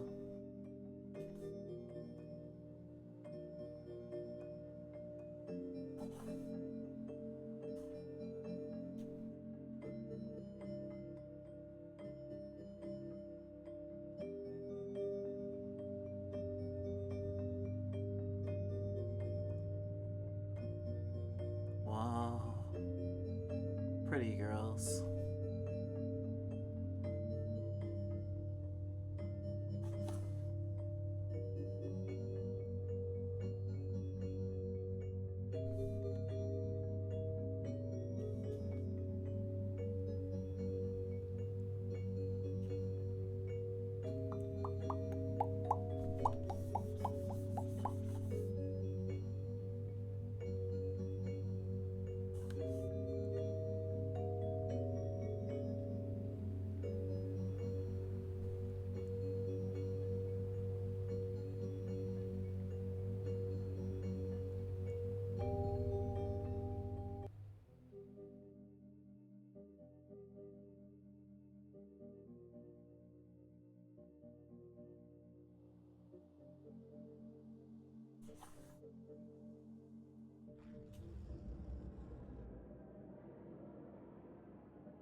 Here you are. I couldn't find you anywhere. What are you doing in the attic? I wanted some space, and my room is kind of full. There's some people I haven't seen since Goyle Damat. I'm not really good at talking to people. The name of Casio Secondary School. Pronunciation, Shakul Donut.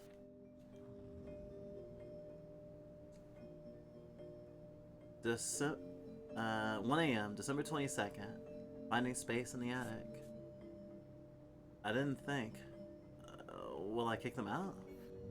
It's fine. I don't think they recognize me. Oh. I just want to chill and look at the sky.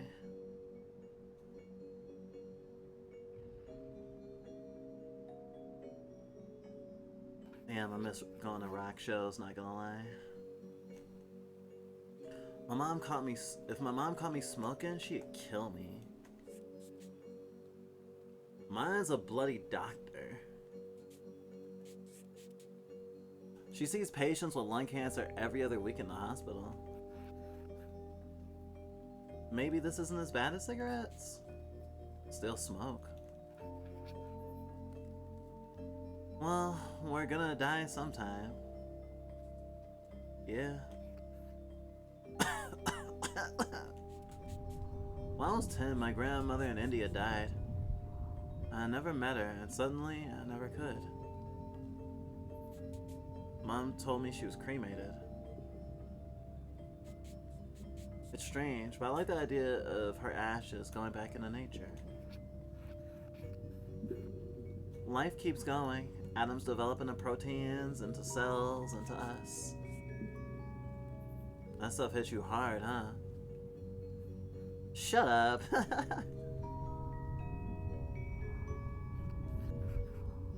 The universe is 13 billion years old, and it just gets more complex, more intricate, more weirder.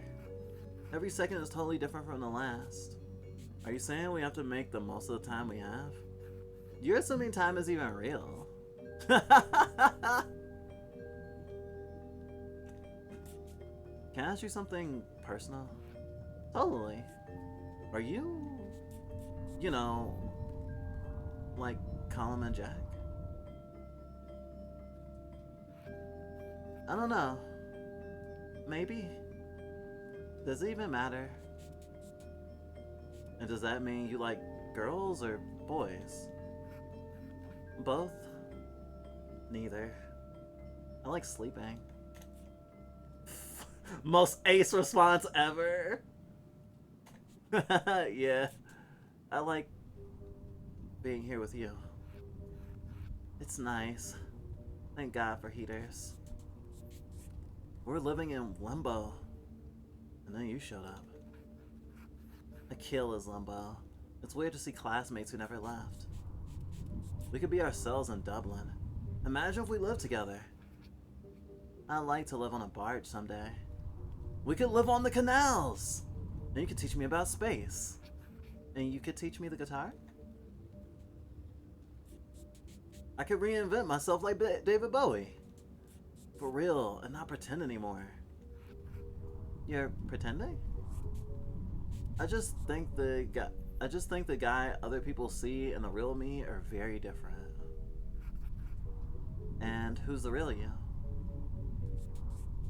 I don't even know. Not Sean's, not Aisha, someone. Look, I'm telling you, give yourself a new name. Hey, can I hang up posters on our barge? Yeah, of course. You can get whatever you want. Will we have plants? If you take care of them, I'm a plant killer. I think I got a good nickname. Oh? The Barge Band! Sorry, the Barge Bard.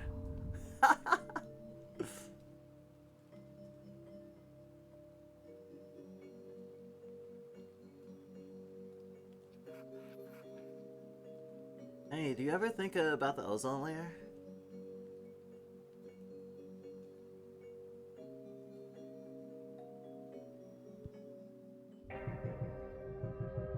It's funny how similar the queer experience is. The queer experience got hands.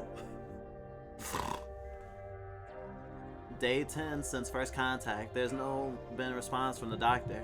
I've confirmed the trigger event for the anomaly. 14 days left until the event, when it will reach Earth. I got the data. Please receive. You're still here. Of course, I'm a professional. It only took a few minutes to align my orbit and escape again. It's been a week!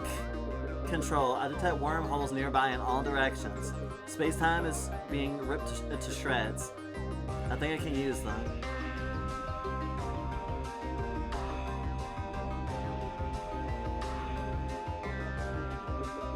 First jump was a success. You're back. My readings say I am somewhere beyond Neptune. You traveled 50,000 kilometers in a few days. In a second. That's unbelievable. Distortion of space-time. And this is just the beginning. As the black hole expands, the time dilation will only get worse. I've been analyzing the data you sent yesterday and... Keep it up. Gotta go.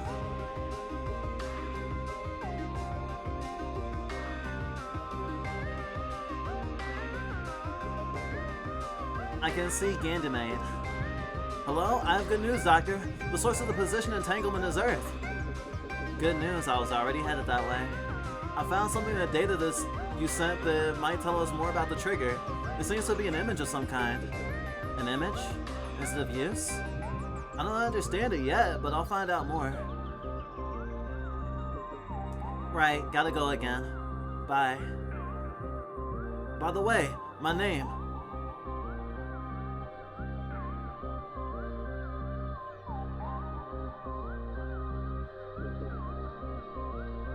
"12,000 kilometers from Mars. Cassiopeia, I made a breakthrough. I found more evidence of the original position annihilation that caused the anomaly, the trigger event. It hasn't happened yet. Its events are rippling back in time. Then we can stop it. Do you know what we have to do? Not yet. I'm still decoding the image. I'm more sure than ever that this is the key. I've narrowed the event's future location to Ireland. It's not far. I'll send you my location and contact. Call me as soon as you arrive. By then, we'll have less than a day left. Now, see you soon, Control. About that, my name. Jumping! My name is McHugh. You can call me Mac for short. See you soon, Cassiopeia. Got it. Don't be late, Mac. And put the kettle on.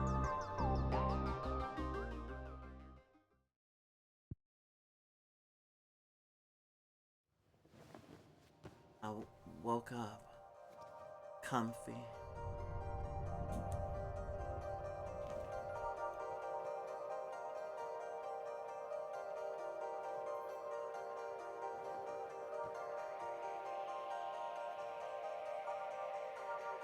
Oh, she's staring at the ceiling.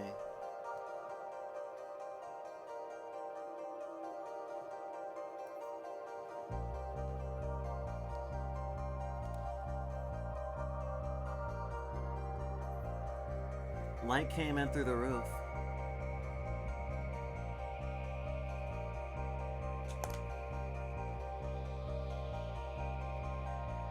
There was something heavy on my legs.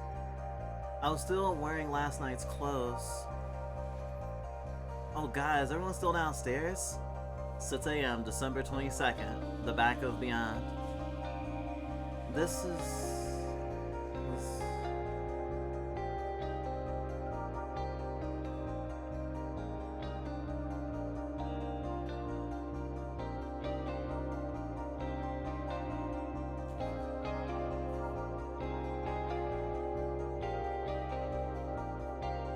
Chance?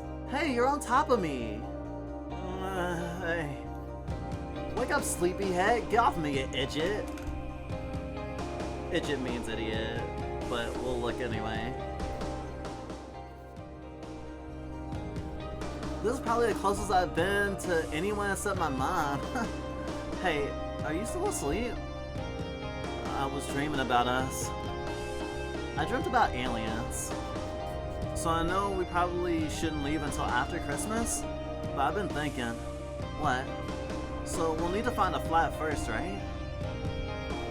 Shines. What are you talking about? Moving to Dublin together, obviously. We were kind of out of it last night. But we are going to Dublin, right? You're serious. We're not going anywhere. You're like 18? 19? 19. I'm mature. I can't take care of you, Shines. I can barely look after myself. I want to look after you. Slow down a second. Cassio, it's hard for me to say this, but I have to. I think I like you.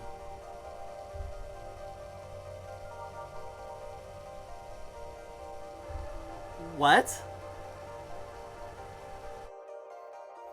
Get off! Jesus!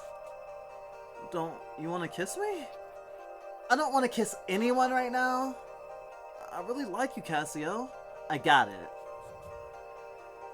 I've told you things I've never told anyone else. I didn't ask you to. You made me realize things about myself. I see myself in you. I have no idea who you think I am. My life is falling apart right now. You don't want to be me. All the more reason to leave. We'll move off this island and everything will be great. I don't even know if I have anything in Dublin to go back to. The PhD is gone. And your parents will be worried sick. Who are you to talk to me about worrying parents? I can't handle this. I'm sorry. Shut up! Please, Cassio, stop! Please! Cassio! Cassio? Cassio? Cassio, come back.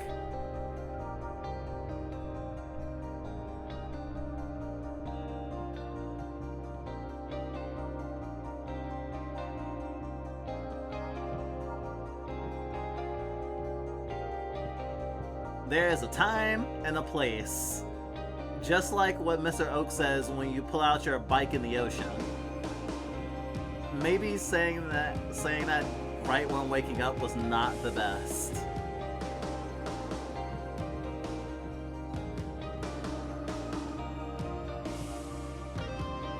I hope there's still hope, though. Damn, this music is really hitting.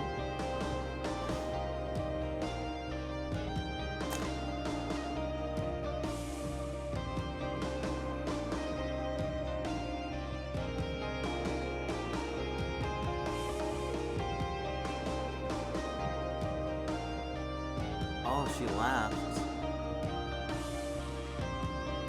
It's probably just a walk. Right?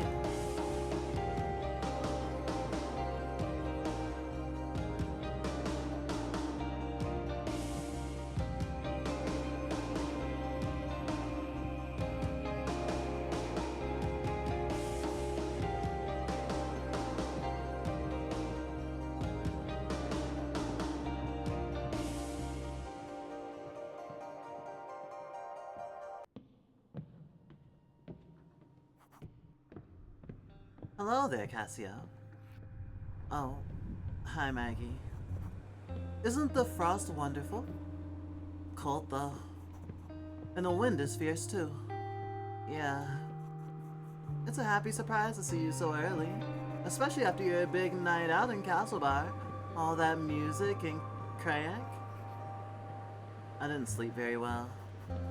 Well, there's nothing like looking at the sea to calm a restless mind. It's terrible leaving every September when I taught in Castle Bar. What's wrong, pet? Is it your mom? I didn't mean to pry, only Callum said. It's a lot of things. Whatever it is, it's smaller than you think. These things always are. You'll go home for Christmas and it'll be forgotten like that. Callum and his dad are like cats and dogs. But doesn't he see them every year? I don't think so. What was that? Callum doesn't go home. He was with Jack every year. They have frozen pizza. This year, they'll have a chicken though. You're joking. He didn't say that. Christmas dinner in that rotten house? The state of it, it must be freezing. And damp, too. These can't live like that, that's a disgrace. The roof will be gone before you know it. It kinda is, bits of it. You could come to me, I'd love some company on Christmas. I think they're more comfortable being themselves. What do you mean? You know, around you they can't just be open with each other. Oh, but I mean, you keep things like that private. That's just how it's done. We all have our own crosses. We have a nice chicken anyway, and Jack is making jelly. It was bringing it out all in the open that caused all his troubles. That's an awful thing to say. Asking him to hide who he is? If he even could. Sorry. I should go. No. You're right. He does care about you. And he definitely appreciates you taking him in after Mr. O'Malley kicked him out. I hope he knows I care about him too. People used to say I was a bit queer. They'd say all kinds of things. People are mean. Hold on to the good ones. Call him Jack. I could never hold on to anyone. I kept thinking there must be one good man out there, but there never was one for me. My father told me my only hope was to become a nun and get an education. Were you? You don't really look like a nun. Almost. I hid from everyone, but I couldn't hide from God. Myself and Colum are more alike than I want to admit. I'll have to get a bigger goose. What? Tell Colum you're all coming to me for Christmas. And you're moving out of that place. I have a spare room and a lovely comfy couch. No ahs or buts. This is gonna be the best Christmas going. And we'll figure the rest out on Stephen's Day. Stephen's Day. St. Stephen's Day is a national holiday on the 26th of December. You also hear it called Boxing Day, but that's more associated with English people. It's often seen as the truly relaxing day since it doesn't involve cooking, opening presents, or any of the other high energy activities of Christmas.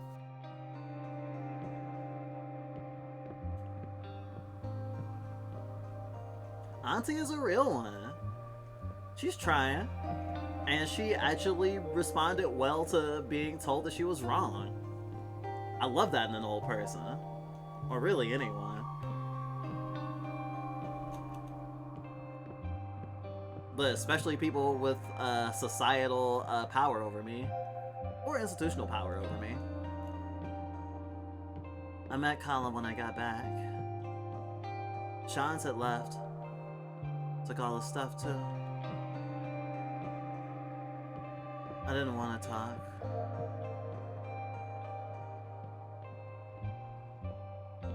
There was someone on my couch, so I laid on the floor.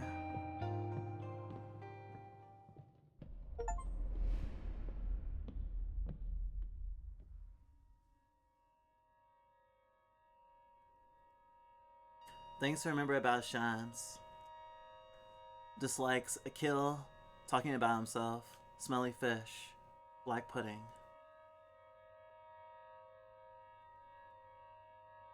He gets one best with his brother Neil. They play football in the garden, sometimes when the weather's good. 18? 19? Did his leaving last summer? Likes music, reading, music, science fiction, Manchester, music, his mom's cooking, music. Bought his guitar with some cash from working in the chip shop.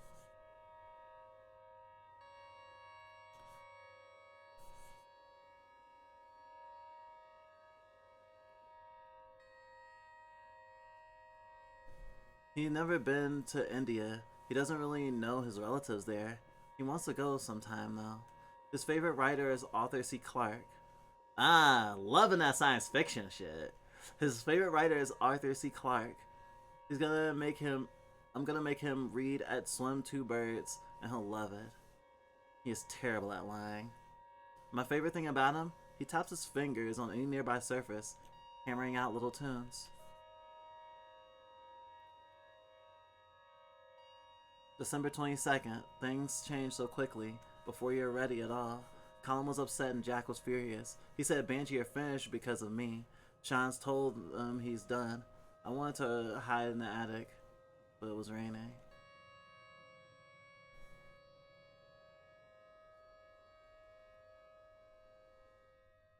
Everyone from the party cleared out. Someone called the guards on us, a noise complaint.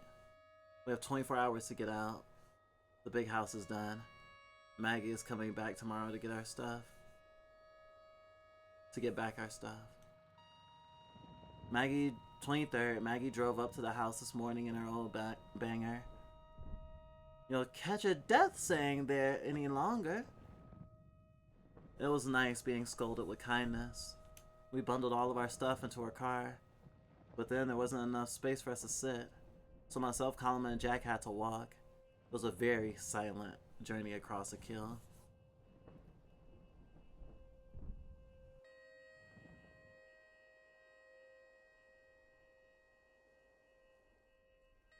We played dusty board games by the fire, and we all warmed up a little. Maggie finally realized I wasn't always a girl, and she was very nice. I suppose no one ever expects it. Jack even kind of apologized for being upset at me. Maggie's cottage only has 2 bedrooms, so I'm on the couch again. It's a small one, but she has a cozy woolen blanket, so I like it.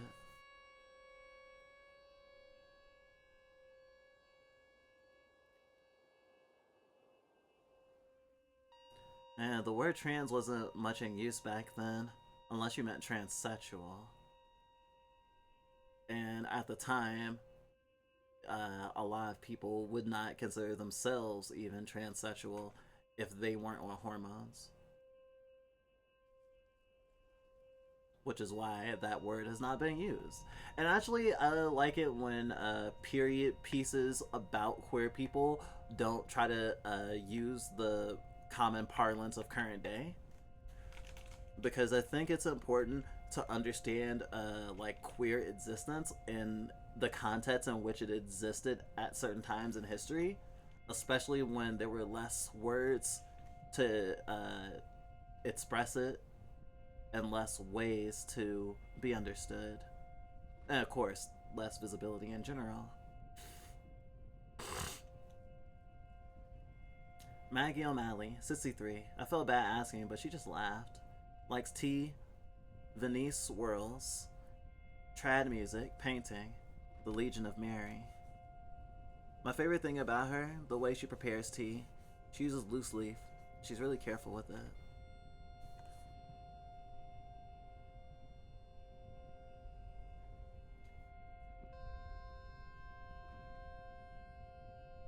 Like Quentin Tarantino in the N-word?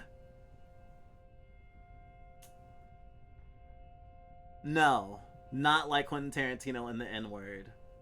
Mostly because, okay, so here's the thing with Quentin Tarantino.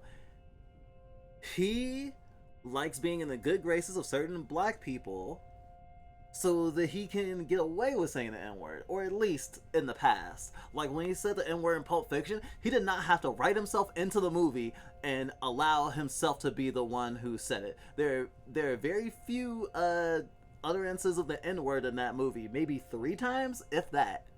Which means a third of the time it was Tarantino saying it. There's no reason for him to say it. Also, you have to see it in the context of the person saying it. Because hard R was a slur even back then. It would make more sense, especially if someone who was like in community with black people, or at the very least wasn't generally a bigot, to they will probably say Negro. And as far as I know, the word Negro does not come up in any Tarantino films, even the period pieces. So I feel like he has a certain proclivity to that word, as opposed to wanting to show it in context. Also, I don't want to be too mean about it, but it's really not his place. Although at the same time, I do not think that only black people can write or direct or whatever period pieces where someone might say the N word. But I don't feel like the N word in Tarantino movies is necessarily used in good faith, or at least not all the time. And Django, I'm fine with it because it's literally slavery. but in compared to Pulp Fiction, it creates some friction for me because comparing it to Django, if you had a character who was supposed to be like a good guy who was supposed to not be a racist even back then, he would not be saying hard R. Again, he'd be saying Negro, which is actually where the white guy that like essentially trains Django to be like a gunslinger who is a white guy does. He the only time if he does use the N word in the movie, it's as subterfuge so that that slave owners don't realize that he actually isn't racist. But that's just my thoughts. Good question though. I hope it did. I hope my energetic response did not feel like I was biting your head off. But it is well known that Quentin Tarantino loves the N word. I knew you would have an interesting response to that. Many such cases. I appreciate your inquisitive nature. There's a lot of art in her house. Apparently, she's popular with the artists who live around here. She lived Irish from her grandmother, who didn't speak any English. Her grandmother left her the cottage when she died.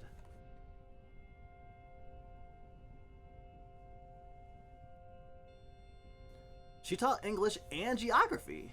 Dislikes cold weather, drunk people, licorice. Married two names from down in the village.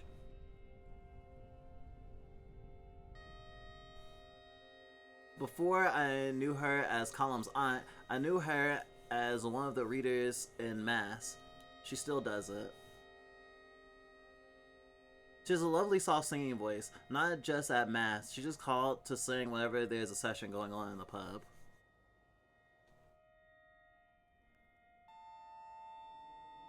24th. After my first hot shower in weeks, I helped Colin prepare for tomorrow's dinner. I was hoping I'd get to talk to him about what happened with Shantz, but I just couldn't. In the evening, we went to the pub for a Christmas Eve pint.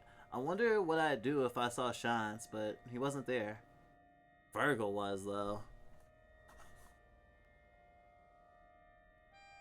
I wasn't expecting it.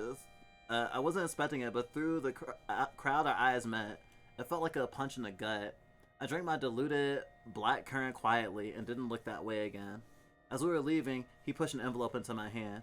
I wasn't going to give this to you.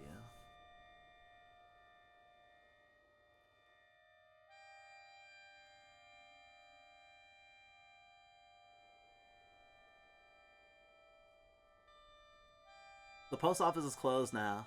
This is the last letter to be delivered. Fergal and I both worked off our feet with the rush of cards. Dear child. Well, at least it doesn't say dear son. That's an improvement. I recognize so many of the names. Young people you were so many of the names. Young people you were in school with too, all gone. Some of them in Dublin, some of them in the States or Canada or Australia. I'm glad you didn't go that far away, but you're not home either. It made me think. I've heard things. I understand you're not who I thought you were, but I can't believe it. This seems so sudden. There were no signs. Ugh. No, you never told me you were unhappy. I'm sorry if all this is my fault. I must have raised you wrong. Oh my god, this bitch. People say it's bad for your child to get tied to your apron, but I just care for you so. I just care so much for you, pet. It's okay if you like men or dress funny or wherever it is. The world is changing. I won't get mad, not on Christmas, but I'm worried about you, that's all. You're making life difficult for yourself. I just don't know where you'll end up, and if you keep it up, and if you keep it quiet, sure what you do on your own time is your business. No one else should mind.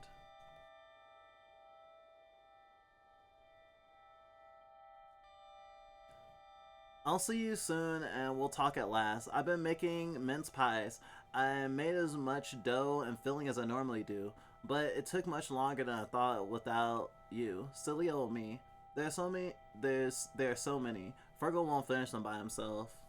Christmas dinner: roast potatoes, goose, ham, roast carrots and parsnips, Brussels sprouts, onion gravy. Mom.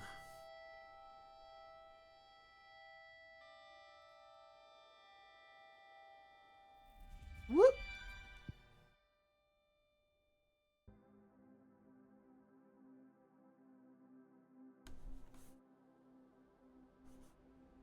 There was so much snow.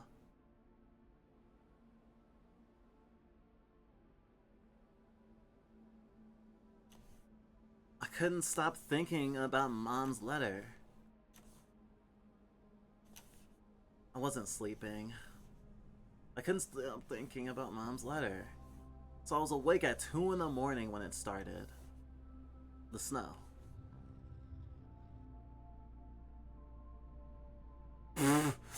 The transphobic parents' long journey from conservative transphobia to liberal transphobia.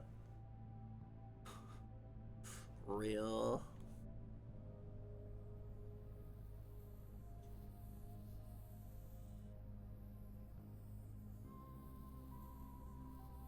The gentle hissing as it hit the window finally helped me doze.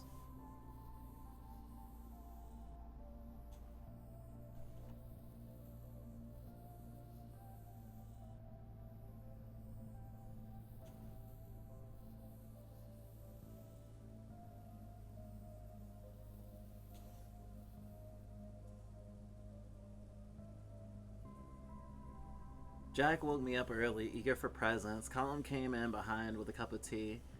8:20 a.m., December 25th. Extraterrestrial.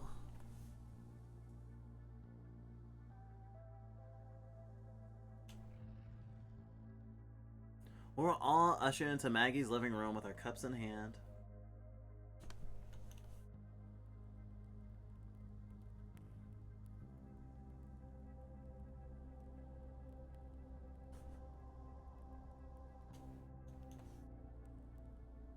I didn't have any presents for anyone.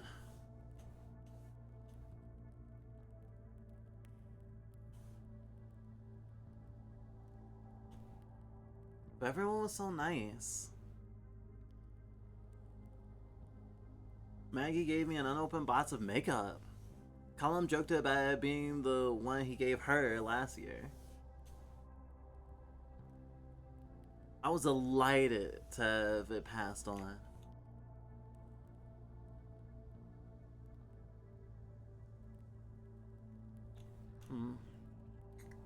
We have pretty much given up on makeup because of masking all the time. But I'm thinking maybe we could start doing eyeshadow at least. I wonder if Fergal or Mom had anything for me.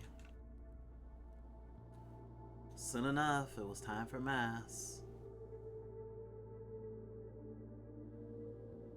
Maggie was very kind about none of us coming to Mass. So it was obvious she was really so kind it was obvious she was really disappointed. I never missed Mass on Christmas before. This didn't feel like Christmas. All I could think about was the letter and Mom.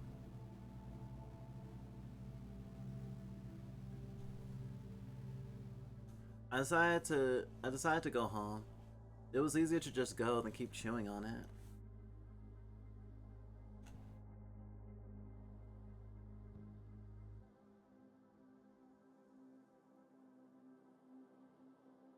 Cassio, you don't have to.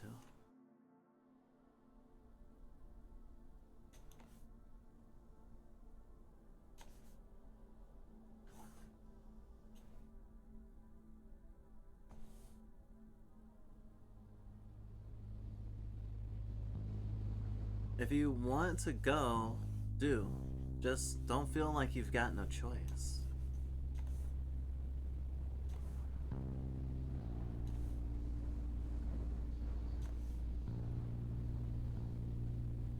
Family isn't only the one you're born into.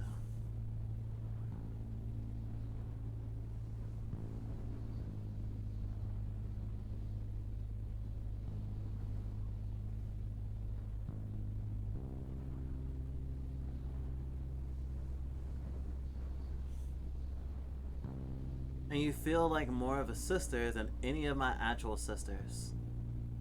Don't forget that.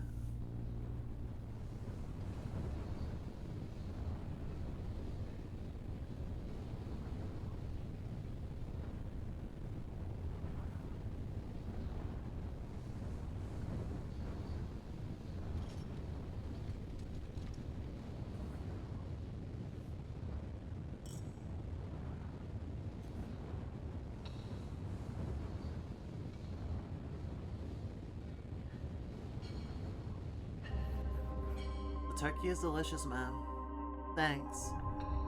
Oh my god, they have the same nervous face. That's adorable. What's wrong? Nothing. Would you pass some more gravy? It's so good. How was Mass? Oh, lovely. So I gather you didn't make it. It was hard to get there in the weather. And was it the weather that made you avoid us for the last few weeks? The priest gave a very nice sermon about the importance of family. Oh, were there many kids? Of course, they came out and told us everything they learned about the Nativity. And while we must look after the needy, Margaret O'Malley was looking after myself and Colin for the last few days. She was very kind. She's a strange one, all right, taking in other people's children. Can I have some more sprouts? Thanks. Is there anything on TV for Christmas? Oh yeah, they're showing that movie you were in. What are you talking about? E.T., of course. Though they made you a lot less ugly for the TV. You did love E.T. when you went with your dad. For months afterwards, you used to spend all day drawing the cutest pictures of people in space. I had one on the fridge for years. You never put up any of my art, man. Cause you never drew anything, Fergal. Shut your gob. Shouting, that's not very ladylike. Jesus, Fergal, what's your problem? What's my problem? You abandoned your mother and left her worried sick for weeks. Then you show up out of the blue and dress like that? Come on now, Fergal, remember the story of the prodigal son. Is that all you're gonna say to him? I didn't come home to be ridiculed. I hope you came home to apologize. I'll give an apology if I can get some too. Stop it, let's just enjoy dinner. I was peeling spuds all week, and I'm just glad we're all here together.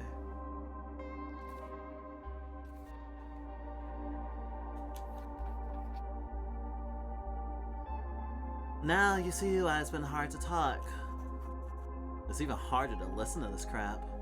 Mom! I just don't understand, Pet. Why do you need to understand? Can't you just accept me? What me are you talking about?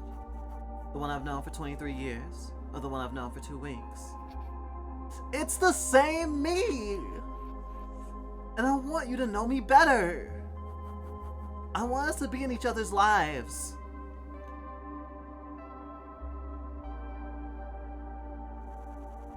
Are you threatening to leave again?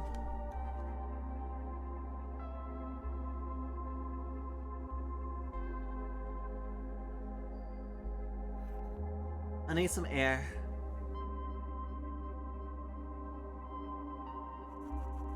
You can't run away forever. Pat, come back.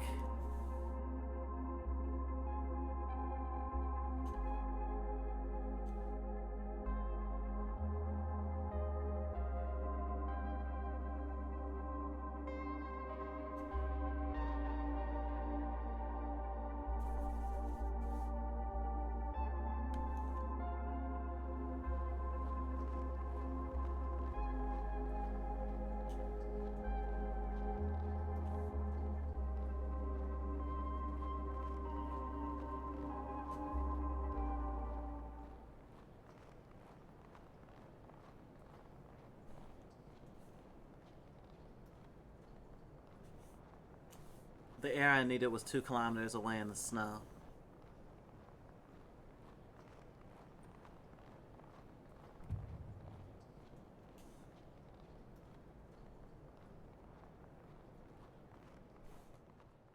It was nice to have somewhere to be alone. It was cold and damp air.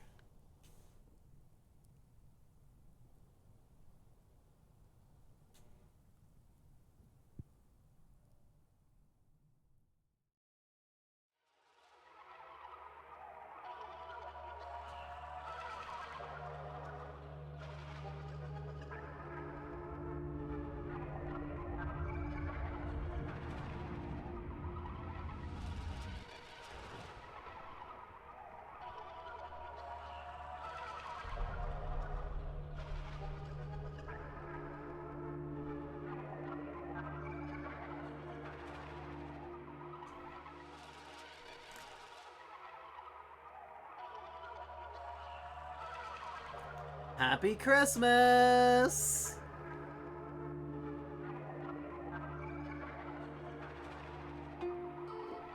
"26, back in the big house. There's a strange burning smell when I turned on the light in the kitchen this morning. It's falling apart, but houses don't fall apart all at once. They do it slowly, piece by piece, room by room.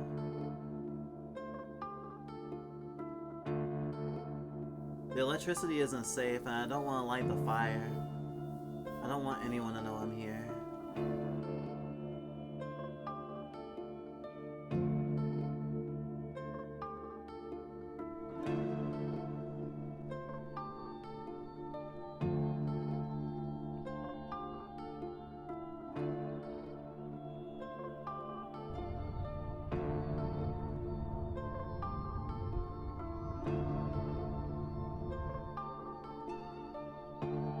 Oh.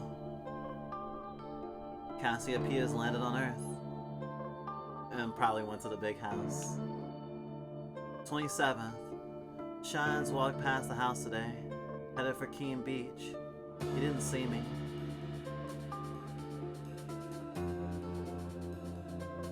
Our conversations are wiggling through my skin.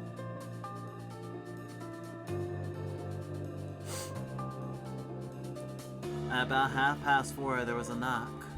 I blew out the candles and buried myself under a blanket.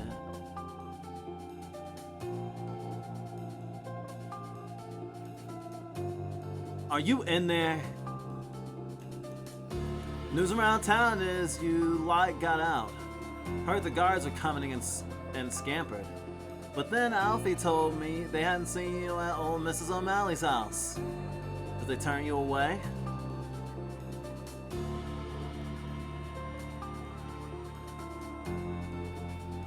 I guess no one really wants a weirdo like you around. Mom is worried sick about you.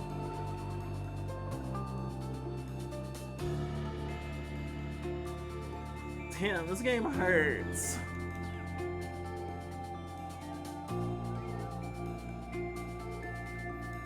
I can't believe she still even cares. You'd think she'd have given up on you by now. I have.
Hello? Hello? It's so good to hear you've reached the voicemail. Damn it! McHugh, please leave a message with your name and... Damn it! Where are you? If you'd like to talk to my accountancy services, ring... What? Is this a joke? You're an accountant? Hello? Pick up! Pick up! Tell me how to fix this! I don't know where to go! Your name and number and I'll get back to you. Except you haven't, Mac. I trusted you. Hello? You've known for weeks when I would arrive.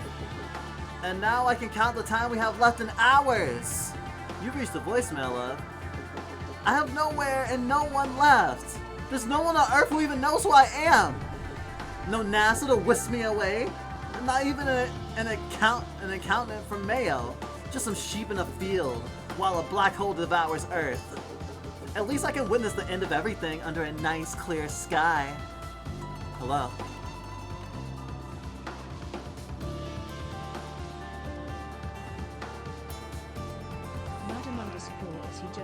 Thank you for the subscribbles. It's not exactly a happy one, but it's one worth continuing to live through. Let's keep going to spite those that are against us. We are mourning the dead and fighting as hell for the living.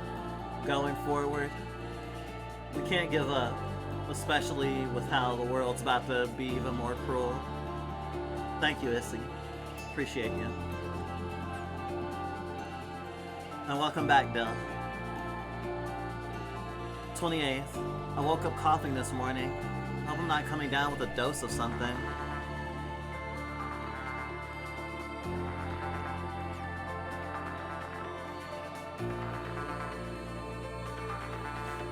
I saw shines through the window this morning again. I had to do something.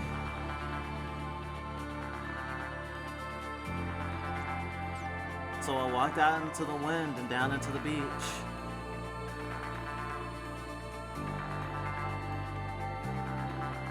Shines? Shines? Cassia? Hey, so, how are things?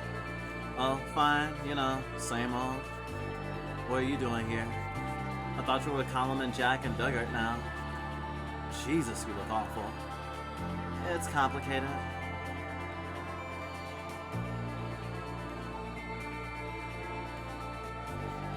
Of course it is.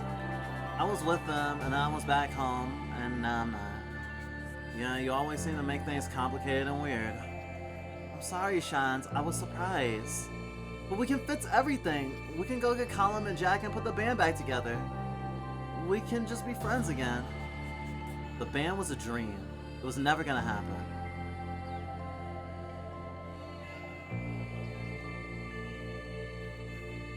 But you were so good. We did nothing all summer and then played a single gig in the community hall.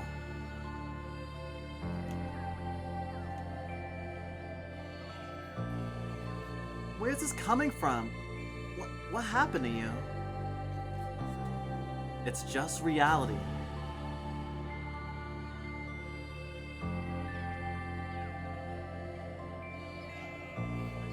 What about Dublin? What about Manchester or India? Don't be stupid. Hiring off without money will only have me crying home on the phone anyway. Pairing off, it means to act without thinking, specifically if the person is going somewhere to do it, or just running off at the speed of a hare.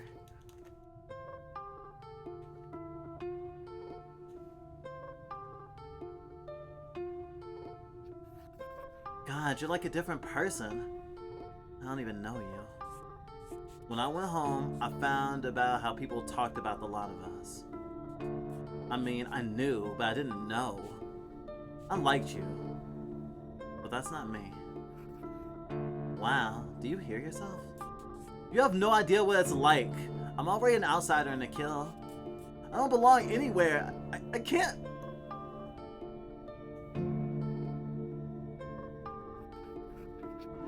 That's why we have to reach out for each other. That's why we have to look out for each other. I just want to be normal, Cassio. And I'll never be normal with you.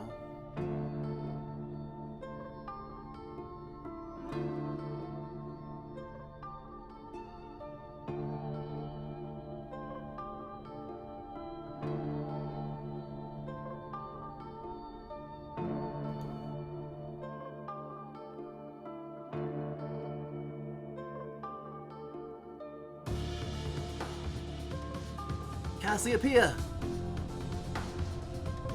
Thanks for waiting. Made some tea for you. I thought you might be a little dehydrated from space. You're an accountant? Yeah. I'm also a bit of an astronomy geek. Oh, God. I picked up your signals. Did you not tell someone important? Well, I wanted to, but no one would listen. And I had to do something.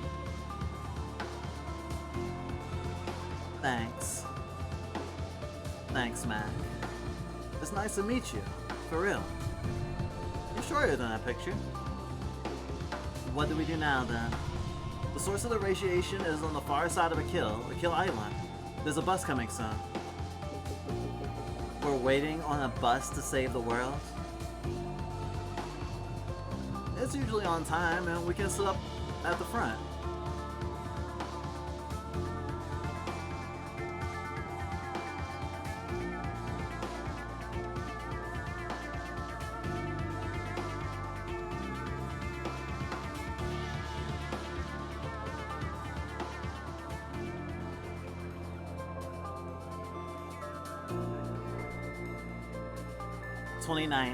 It's so cold I should light a fire, but even if I wanted to, there's no fuel. I have to break a chair or something. Getting by with blankets and hot tea, at least the kettle works. Maggie, Colin, and Jack came, but I don't want to bother anyone.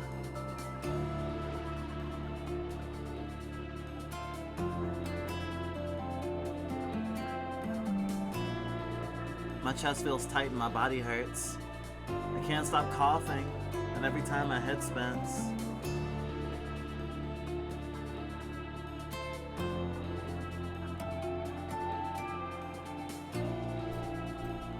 Cassio? Cassio? Come out, pet. You can't live in there. It's not safe. John's told us, Cassio. We know you're in there. I'm sorry things didn't work out with your mom, pet.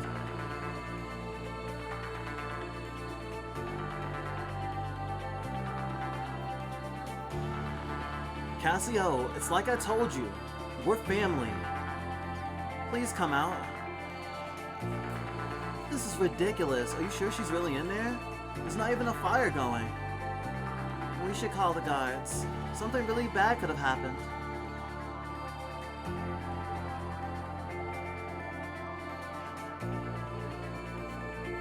This is ridiculous. Probably left for Dublin.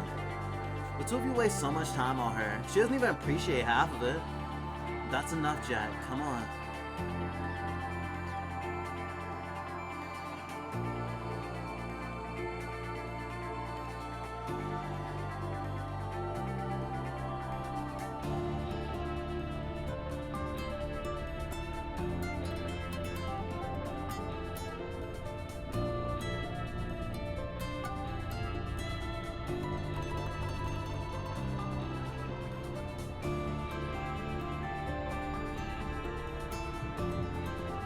How did you know where to go? This is an image I retrieved from the black hole data. It had an address on the back. I hope you're right. By me, Congi Road, Dula, Akil, County Mayo, Ireland. It's getting dark out here.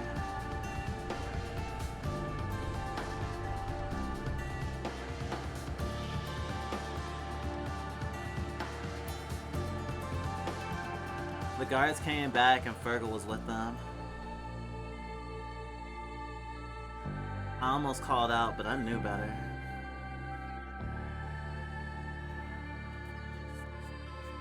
Fergal, this place is a wreck. I don't think there's anyone here. I know there is. I heard movement and I saw lights last night. I can't be wasting time on this. The big search is starting soon. For all we know, we'll find a body on the coastline. Searching this place will only take 5 minutes. I don't want to break the door down and find an empty house. The nuns will have my neck. Tell you what, I'll come back tomorrow after dark with PJ and we'll see what we see.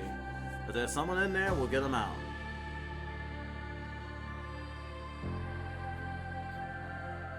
I'm scared. I'm starving. I feel so sick. I'm gonna die.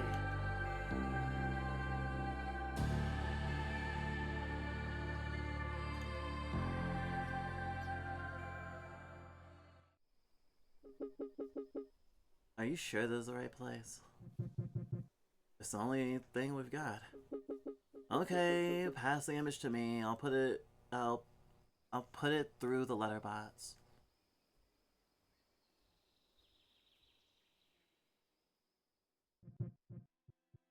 She has it.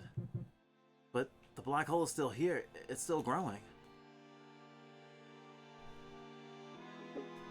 Who is she? Can she stop the trigger of it? She's my It doesn't matter. It's all in her hands now. Hey, Mac. If Earth survives this, do you want to see the rest of the universe with me?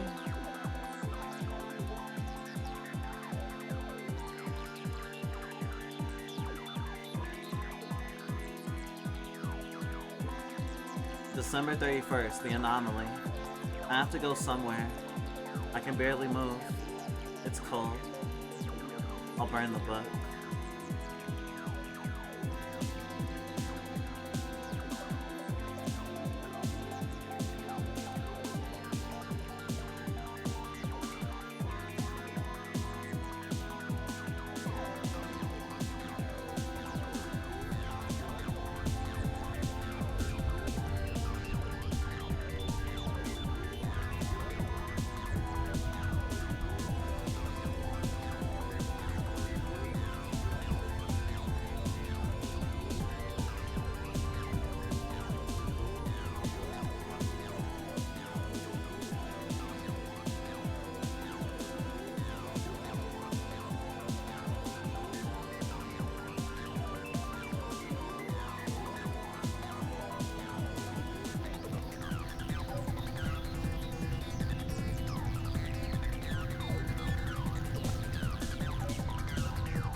Yeah, we're at the peak. I would say the climax, but the climax is usually not the end of the story. We're at the climax of the third act in both halves of our story.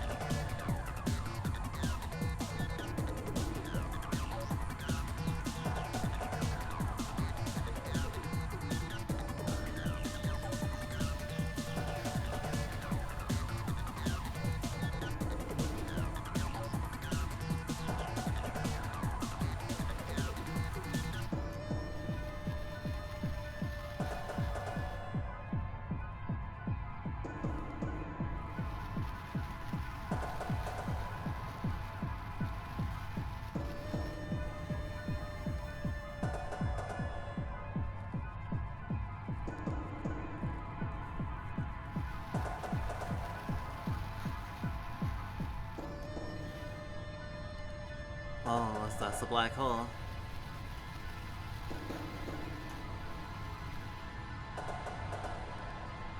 But what if the black hole doesn't kill everyone? What if the black hole just does something else?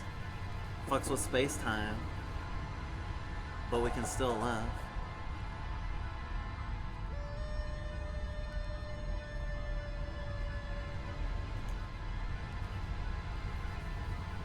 I guess we'll find out either way.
Oh, that's not even me doing that anymore.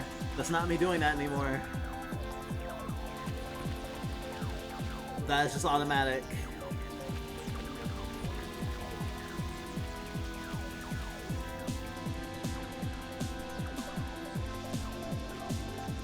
Time doesn't exist in a black hole.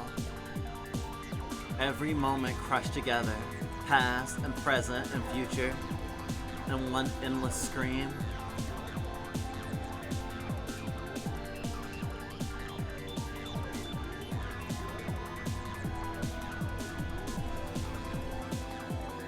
No way to change anything. No way to move. Oh God, you really lost Dublin at university? That's changed you.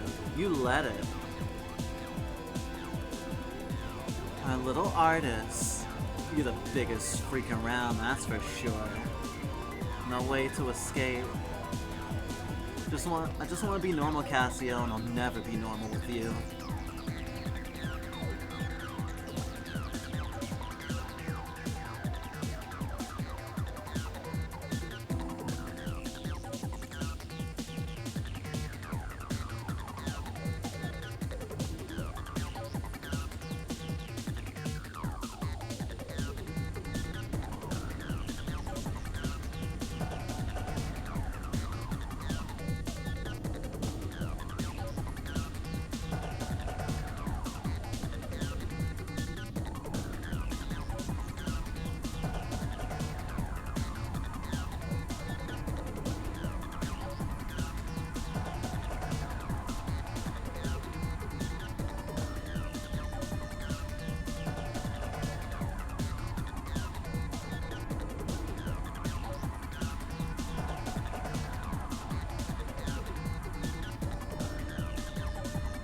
Pencil?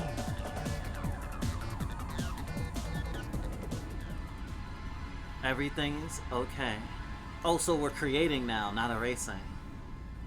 Everything is okay. Everything is okay. Everything is okay. Everything is okay. Everything is okay. Everything is okay. Everything is okay. Everything is okay. Everything is okay. Everything is okay. Everything is okay. Everything is okay. Everything is okay. It's okay. It's okay. It's the first thing. It's okay. It's okay. Yeah, it's just ask. It's just us. It's okay. It's okay. It's because it's it. We think it's okay. It's everything is okay. It's okay. It's everything is okay. Everything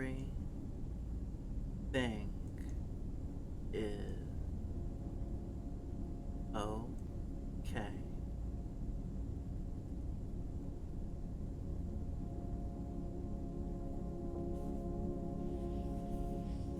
Also, fun fact, they won't let me F key this. I have to do it manually.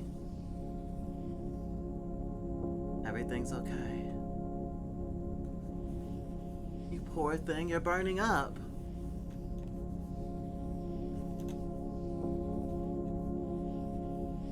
It's okay. Everything will be okay.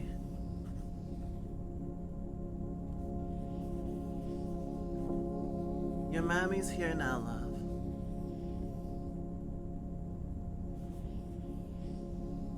I've got you, dear.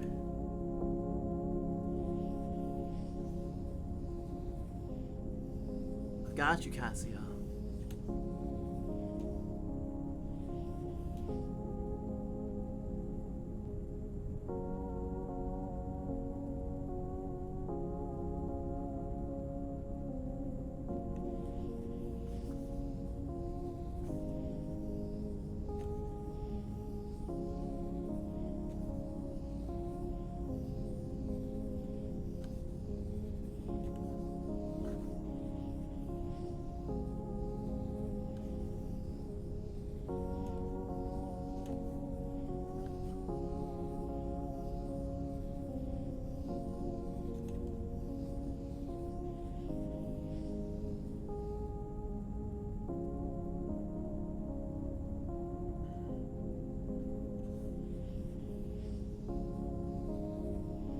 Oh shit, we can see everyone's hair color? Sick.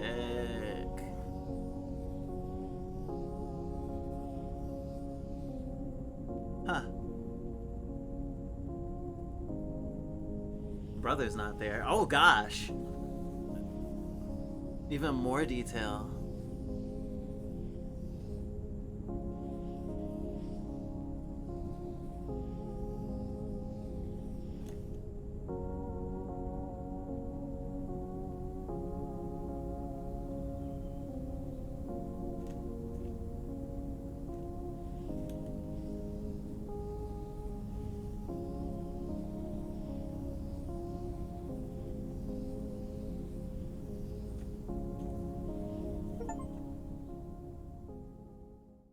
Happy New Year! This book belongs to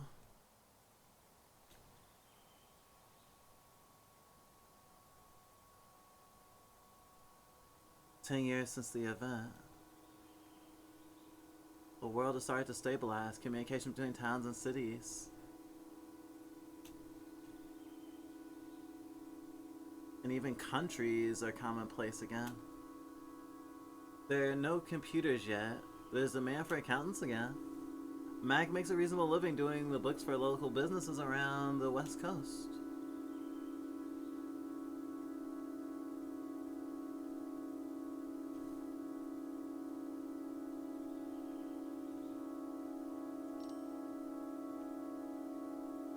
He's setting up a desk plant in his new cubicle. His new cubicle desk when he hears a familiar roar of a spaceship outside. Cassiopeia!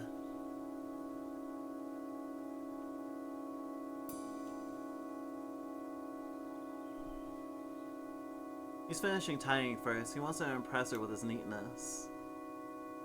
He straightens his tie and heads outside. Long time no see, Cassiopeia. Oh, long time no see, Cassiopeia says, grinning. Her skin seems to have tanned purple. By some strange cosmic star. It's only been a year, Max says. But I'm sure for you it's been many more.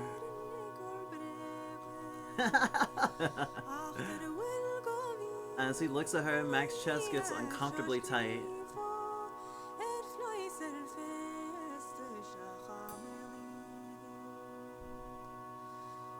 He missed her. He wasn't sure if it was the conversations about space and science he missed or her personality. I have some great stories for you, Cassiopeia says. I'll tell you about them in the ship. What? Max stares at her.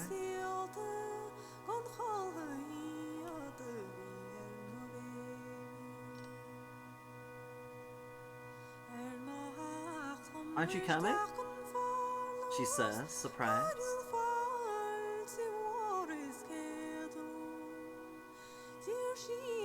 I came back for you. I can't.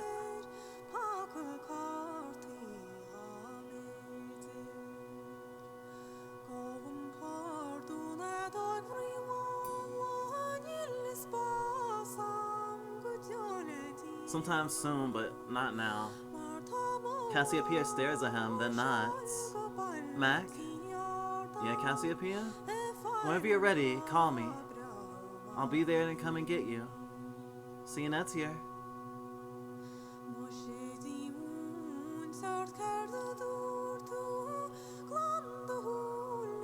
January 5th, 1994.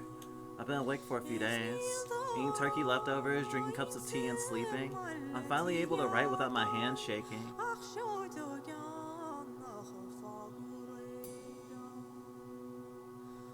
I'm still as weak as a kitten.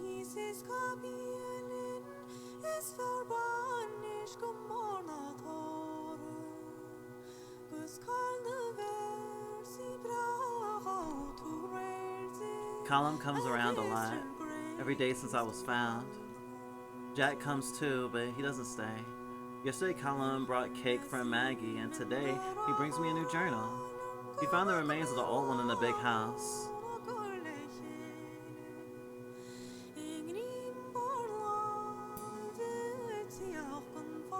I'm excited to start over. It was almost fun anyway. I haven't seen Sean's, but Colin says he's asking for me.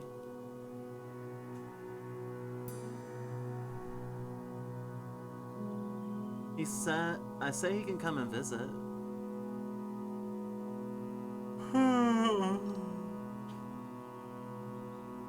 We're still awkward with each other. Jack and Colin too. I think everyone feels guilty. Jack's cooking apology rashers. Soon I'll be well enough to climb Corahagen with them again. December 31st, 2018.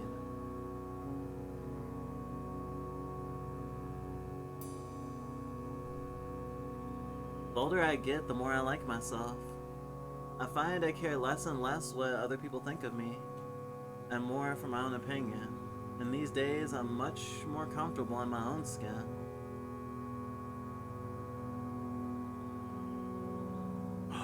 Oh!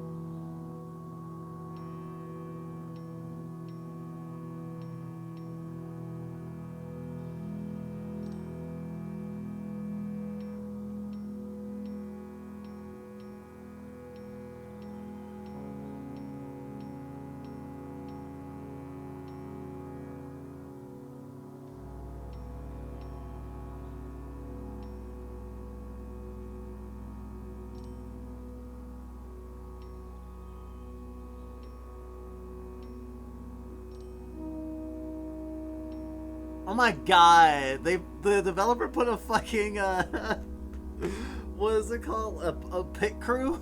They made a pit crew.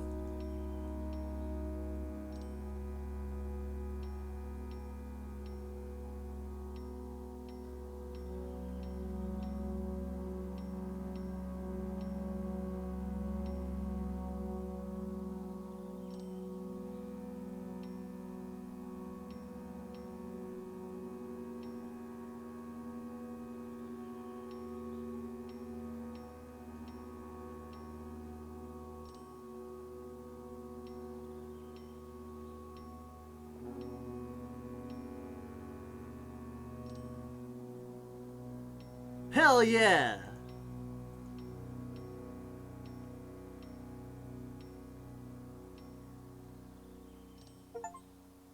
Trans rights! There's a fucking achievement for picking the trans flag. I'm here for this.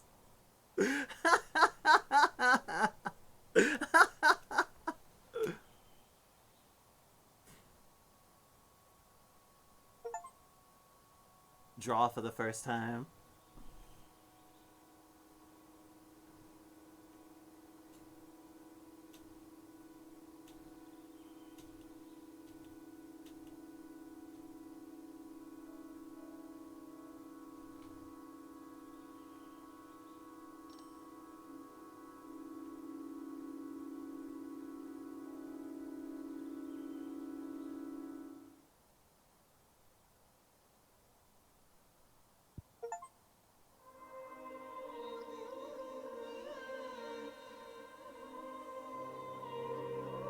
If found.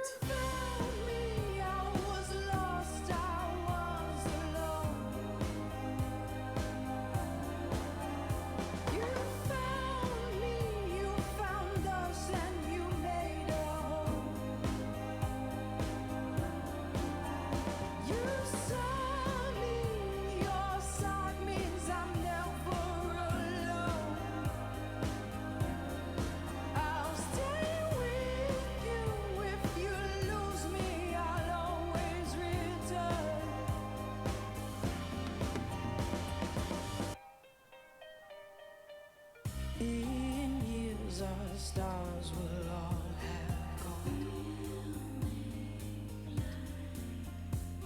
but we have time to cry together and enjoy the last of the dawn. Hold me in your arms, oh we're no longer apart. Aching, glowing wherever there are beating hearts.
Whew. Then we're gonna head out, but I'm thankful that you streamed today, even if it was bittersweet. Have a restful night, okay? Thank you. Hope you have a restful night too, Specky. I'm probably gonna end stream in a few. I was thinking about playing something else, but considering the time that it is, I actually have plenty of time to like do stuff before bed. I can hang out with people. I can, cuddle my girlfriend. I can watch a movie or something. It's nice to end stream and not immediately need to go to sleep. Oh, do I erase here too? Thanks for playing! It was a fucking blast. Damn.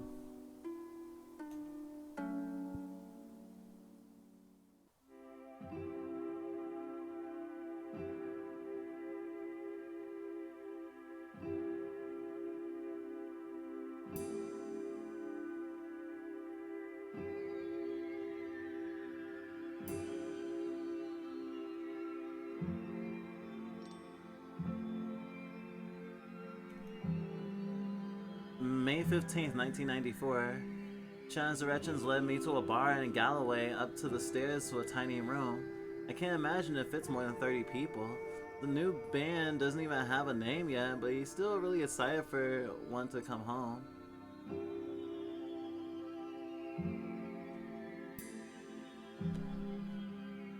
My heart jumped when Lauren said she'd come.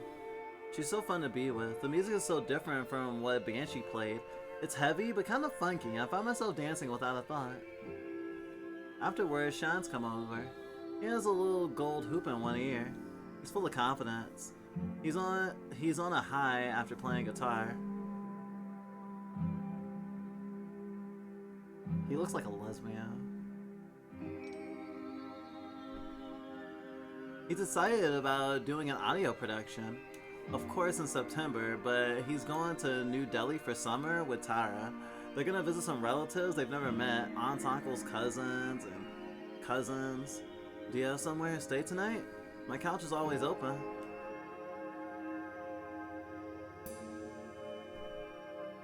Sounds good. I haven't slept on a couch in a while. This place is small, but it has a lot of posters. And a few plants too. When it's time to say goodbye, I give him a huge hug.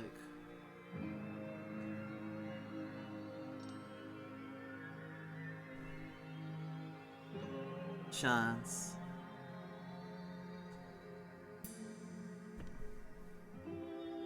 They're my best friend. We've been through so much together. They know me better than anyone else ever will.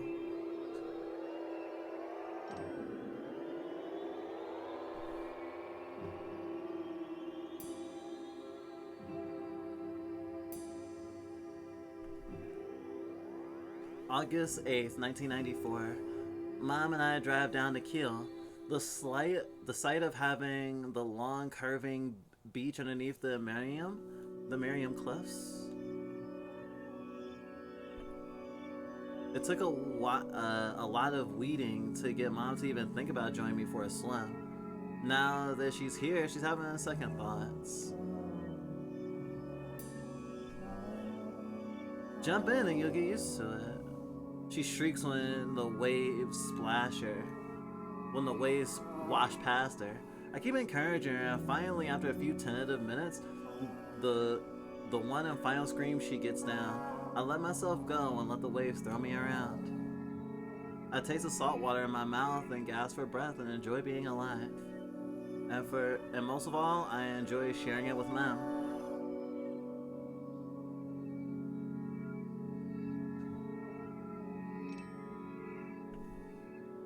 The water's cold, but the wind is worse, so wrapped in towels, we dry as we can and head to Neil's for some tummy warming chips. Tara is working and waves at me. I'm gonna be teaching class in September, I tell Mom. A tutorial class.